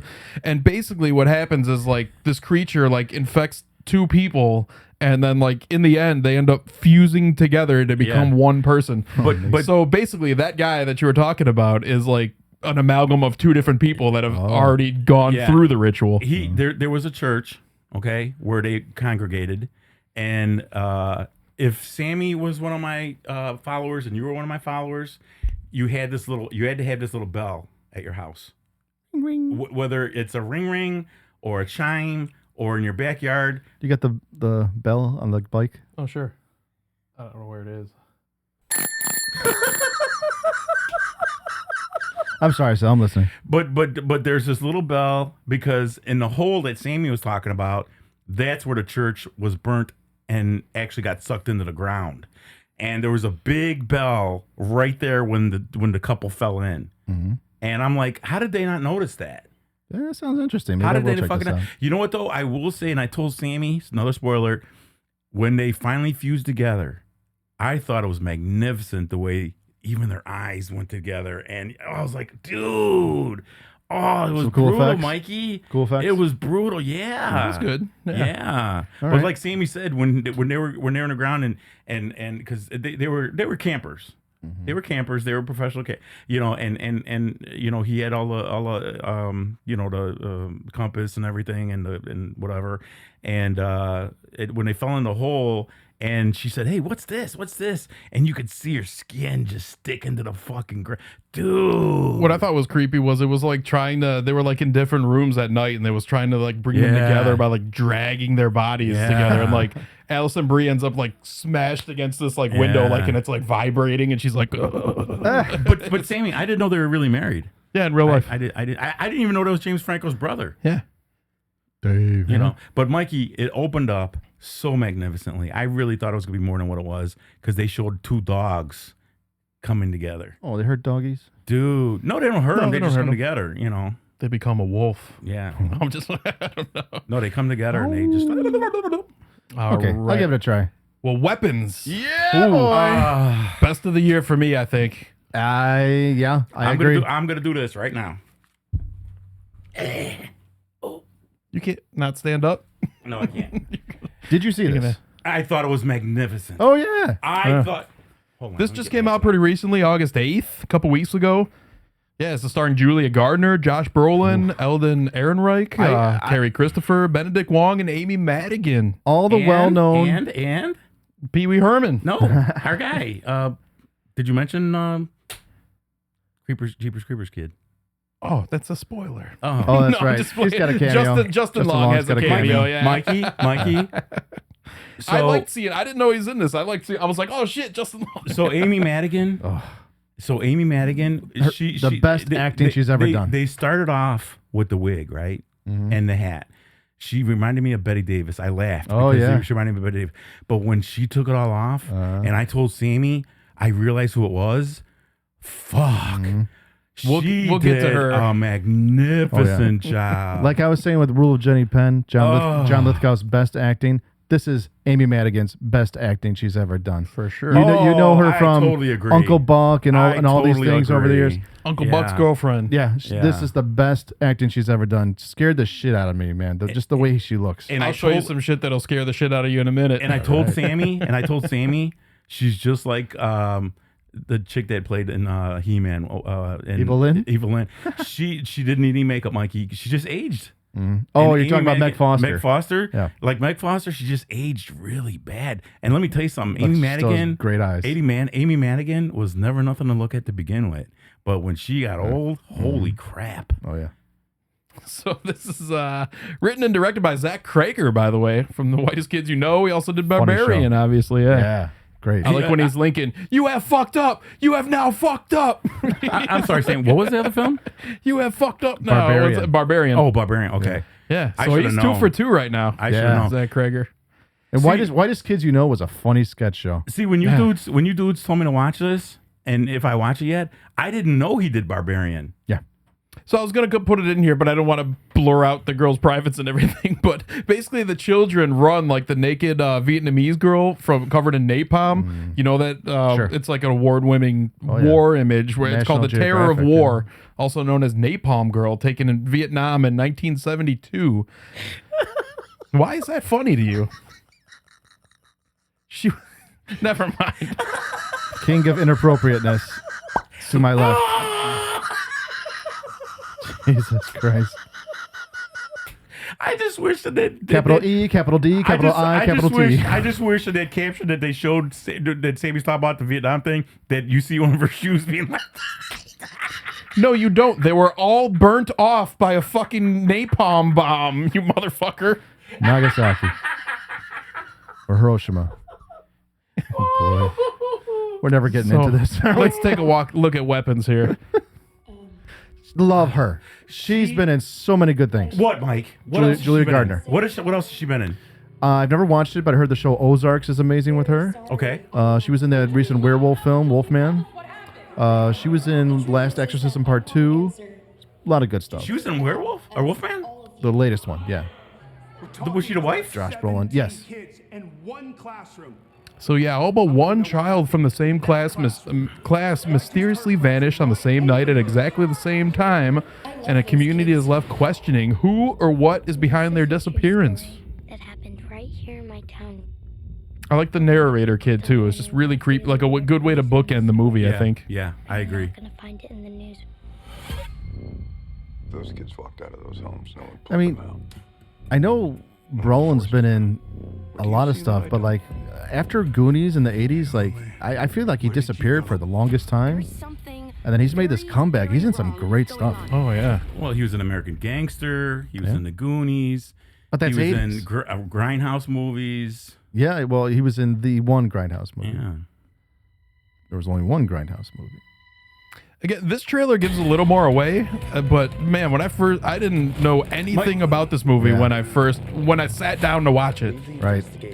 Mikey, the Asian guy's eyes, fucking scared the fuck out of me. I've never seen anything. It was funny. Zach Krager said like when they went, that was special effects. That's Han Solo. But he said like when they sat down to edit that scene, like they had like how big his eyes were on like a shader slider. Yeah, you so said he could that, make the eyes really big or really small. But how did they do the fork scene, Sammy? Like any other thing, anybody getting Dude. stabbed. Yeah, Mikey, great cast. And then she's telling the little boy, "I could make your mother and father eat each other.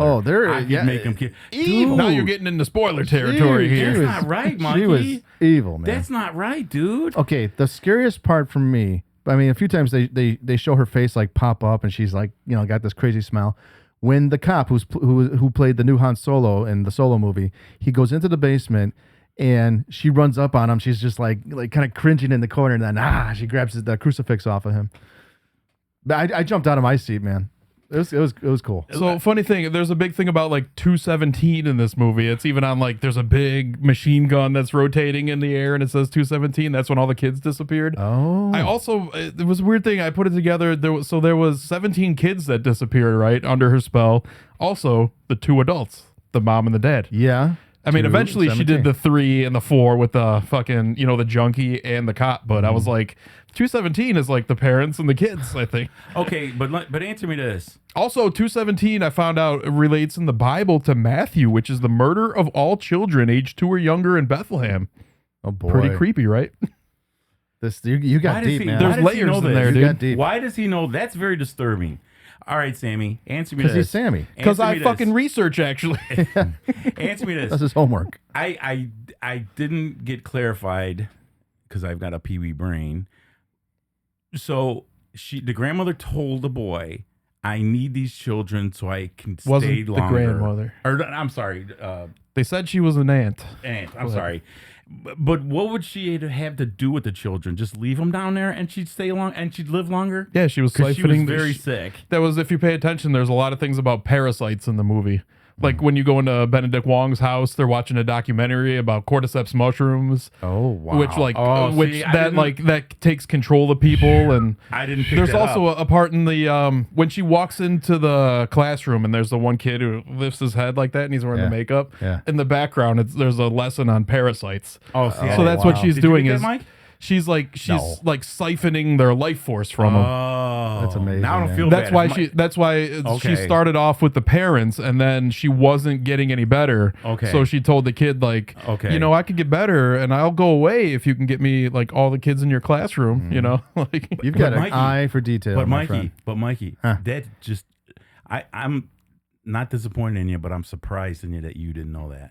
He would catch stuff like that You more catch than me. everything, dude. So if you watch this movie too, like with the little kid, there's a certain like subplot where Zach Krager said this is like kind of autobiographical of like living with an alcoholic parent. Like he kind of like put that into the movie where the kid is taking care of everybody and the kid is Now, Jack- going off to school and pretending that everything is all right, and then he Yeah. comes home and everything's fucked. And But Josh Brolin told the teacher, "Did you notice the way I've seen that run before? Because it's like an aerial attack like that." yeah, like a weapon. Why did they run like that, Sammy? I don't think they explained that. I don't think. No, I think they were just under a spell. Yeah. Yeah. But you know what bothered me more than the film itself? Those parents wanted to kill that lady. They wanted to kill the teacher. They wanted to fucking hang her, burn her, tattoo her. Oh yeah. So since fucking yeah, dude, We're- they were we're- some angry motherfuckers, Sammy. yeah. So you basically come to find out that like the movie revolves around this woman Gladys. Okay, so Gladys, I kind of see she's kind of like what they call this eldritch horror character, like a Lovecraftian horror character. Like she's from the unknown. If you get like catch my drift about this, and I got this because Zach Krager revealed that he basically told A to B Madigan she could pick between two different options for like her backstory. Like either she was just a normal person using dark magic to cure like her disease, whatever it was, cancer or anything. Option 2 was that she's a non-human creature, was using her bizarre makeup and wig Let's go in with like that. a poor attempt to mimic humans. Let's go with that. That's what I think. I mean, look at her. Like that looks like something that is trying to pretend to be human. Jesus Christ. You know dude. what? You know what? That's a magnificent answer. That's so. And also, I think it's the second. She's definitely like some old creature because she's definitely older than she appears. She uses like a lot of anachronistic speech is what they call it, which refers to like the use of words and phrases that are like out of place for the time, you know? She looks like a witch. Like she unintentionally tells the principal, Benedict Wong, she's like, oh, his parents got a touch of consumption. And he's Right, like, what? right. Consumption? Yeah. That's what tuberculosis was back then in the day before they had named it tuberculosis or even knew what it was, basically. Mm-hmm. So that could date her as far back as like the 1600s. Yeah. Wow. So, I also found a thing that said that her, I mean, you can find this out in the movie too, but basically like her magic is inspired by blood magic, aka dark magic, which is said to corrupt those, like the bodies of those who use it. I'll tell you, outside of our podcast, the most amazing thing is his research. He's a fan, man. He's researches passionate. the fuck out of this shit.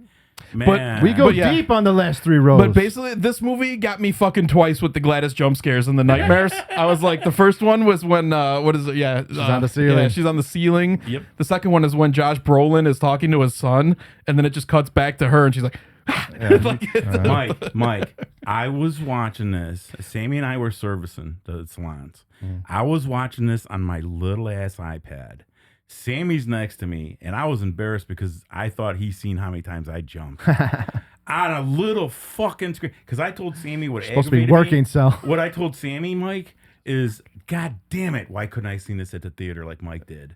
It was good. It was a good experience. Dude. But yeah, amazing movie. I fucking loved Weapons. It was so good. It was so fucked They up. got to do. And like- holy shit, none of us even mentioned like the fucking potato peeler on the guy's face. I told Mike that. I told The Mike fucking that. just the end where she like the little kid finally like learns what it takes to do her magic, and he takes a strand of her hair, he does it. Oh, And yeah. she's just like she knows immediately like fuck. Yeah. And she just starts And running. all the kids come after her. Mike, Oh, when they're those jumping kids, through windows. When those kids Yeah. chased her, Yeah. I laughed so fucking hard. One of the best endings for a movie ever is they just take her and rip her apart, Oh, literally. yeah. Oh, yeah. Yeah. Now, how did those kids get that cock strong? Because they opened her jaw and just split her head. Broke from the spell. Dude. They were wild. But not actually. I mean, at the end, because they say like the none of the people that were possessed, well, you know, under her spell ever really came back the way they used to be. I told Right. Sammy that when Right. the little girl said It's a depressing ending still. that pissed me. That angered me. I think we need a backstory to Aunt Gladys. There actually was the film did have a chapter devoted to her backstory, but Oh, cool. now they're talking about maybe making a prequel. Plus, it's like Pulp Fiction. It's all mixed up. Yeah. Yeah. That I thought was cool. Yeah, I told Sammy that. Usually I don't like that, but this film it worked. When the cop busts the junkie and he's going through his pocket, he's like, "Is there anything that's going to poke me?" And it sticks him. No, he gets right away the syringe. He looks at him in the car. He's like, "Fuck, do you have AIDS?" Well, first he punches him in the fucking face and knocks him out. But Mikey, when that little girl said some of the children even had memory come back, dude, that just ripped my chest out. You know dude. what? There's a great fucking one of the parts that like kind of sends chills down my spine is when the junkie is running away after like he sees in the house or something like that. And he gets back to his tent and he opens it and he like looks through this field and he just sees her she's come like out sitting of the there. grass and Yeah. like Yeah. She's waving at him. Hi. which is another thing I think like kind of makes her like a weird like unknown creature is that Right. she's like infecting the dreams of these people too. Yeah. Try and imagine. Let's go back in time here to the 80s. Uncle Buck. She comes to the door. the mail slot. Macaulay Culkin says, "Let me see your ID." She's got her wallet in her mouth, and she's like, "Okay." And he goes, "Can you take it out?" She goes, "Take it out." Yeah. But Mikey, I'm sorry, I said it wrong. When the little girl at the end divulged that, she said some of the children started speaking again, which leaves you to hang. What does that mean? Do they go? They became normal again. No. I mean, like, is it just eat? And then that's it. They tired. I mean, does that mean that they got their full functions back? Some woke up from the spell, and Mikey, some didn't. It angered me, dude. Yeah. It angered me. This one was really cool, very inventive. This filmmaker, Zach Kreger, amazing, big future in ahead of this guy. I mean, I am so happy that there are some independent filmmakers out there that are putting quality horror out in theaters. I mean, that just goes to show, like, this genre is never going to die, and it's just going to go on and on and on. And these movies are just getting better. Yep. They're getting worse, and they're getting better. But Mike, when they chased her, I couldn't stop laughing. Yeah, that was great. Oh my god! All the windows they were crashing through. And then that's why I told Sammy. I said, Sammy, holy fuck, them little kids were brutal, man, bashing through the fucking windows. Just the one scene had me on the edge of my seat where, like, what's her name, Julia Gardner, goes, like, just to watch the kid's house to make sure everything's cool, falls asleep because she's drunk, and then, like, the scene picks up in the middle of the night. You just see the house, and, like, the door opens. Yeah. Someone comes out of it, and then you hear, like, it's just focusing on her face, but, like, you hear, like, the back of the car open up, someone get in. Yeah. And then there's, like, just snips something off her. Now, see, her hair. Now, see, Mike, this would be a magnificent film to start off with Children of Horror Part 2. Yeah, we should do that. We should do that. Let me tell you something, buddy. A whole new episode. When the little boy Crazy came down and started figuring something's wrong with his parents, because they're there for 3 days like this. Yeah, sitting at the table. In the kitchen, Sammy. Yeah. I mean, I've seen it. Could you imagine being a child and seeing that? You're up, Mike, you're not saying nothing. That kid was a good actor, too. Yeah. So that was for me, number one weapons of the year so far. I agree. I agree. We'll see how Conjuring does, but this was pretty fucking good. I don't think Conjuring's going to be better. No way Conjuring's going to beat this. There is no fucking way. Here's the hoping. There's no way. Yeah, this was great. Go see Weapons, folks. So our final one is Alien Earth. Yeah. Ooh, this is just released August 15th. Yeah, this was created, written, and directed by Noah Hawley. It stars a bunch of people. Timothy Olyphant is in it. Essie Davis. It's great. But this is this takes place, I think I had it written down here. Let's see. 27 years after Prometheus, 16 years before Covenant, 2 years before the original Alien, and you could just go from there basically. Yeah. 2 years before. Okay, 2 years before the original Alien. Alien Romulus. Okay. Yeah. So this takes place in 2120. I'm really glad that FX put this out too. Wow. This was great. So far, the 4 episodes that have been out, I've watched, and they've been awesome. Oh, the music, the end credit they put, music, like Tool in there, Metallica, fucking Dio Sabbath through the first episode. Oh, Mob Rules. Really? Yes. It was awesome. Was that Newt laying next to her? No. But man, this is they have one of the most brutal xenomorphs there is in this fucking series so far. And there's like some really cool creatures that they find. Yeah, the eyeball. Yeah, this eyeball like basically like kills you by like stabbing through your fucking face, and it removes your eye and becomes your eye, and then it moves your body around. It's like an eyeball octopus. So Scott Ridley had nothing to do with this? This guy's great. Yeah, there's cyborgs in this. There's like hybrids. Distant planets. I don't know the name of that guy. The black dude. The black dude, the robot. But man, he's fucking amazing. Okay, there in he this. is. Ridley Scott. Okay. This asshole. Ooh, Mikey, that goat. That's disturbing. It will be too late. That redhead is Basically, crazy looking. Like the premise for this is that like a space vessel lands on Earth, and then like they're basically putting children in like android bodies. Yeah. Like because they have leukemia or something like that. They're like a child's mind, but in like an adult android. What? Yeah. If you recall the last Alien film, how the black cyborg, he was kind of like acting like a little kid, even though he was an adult man. Oh, I thought he was more or less a teenager. maybe preteen. Yeah. Because he was just so nice and so soft. Right. But then You when he know. got smart, then he was more of a man. He was an adult. Damn. Yeah. Fuck, now I gotta watch this. Is great. Yeah. There's only, I don't know how many episodes they're going to put out, but there's 4 out so far. Get on it. And it's Hulu, Mike? FX and Hulu. Okay. Okay. I gotta find, because Sammy's been telling me to watch.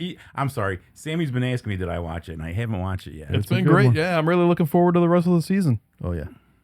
Damn. So that's about it for this episode. But they put little kids' bodies in Their minds. Their minds, yeah. Their minds, yeah.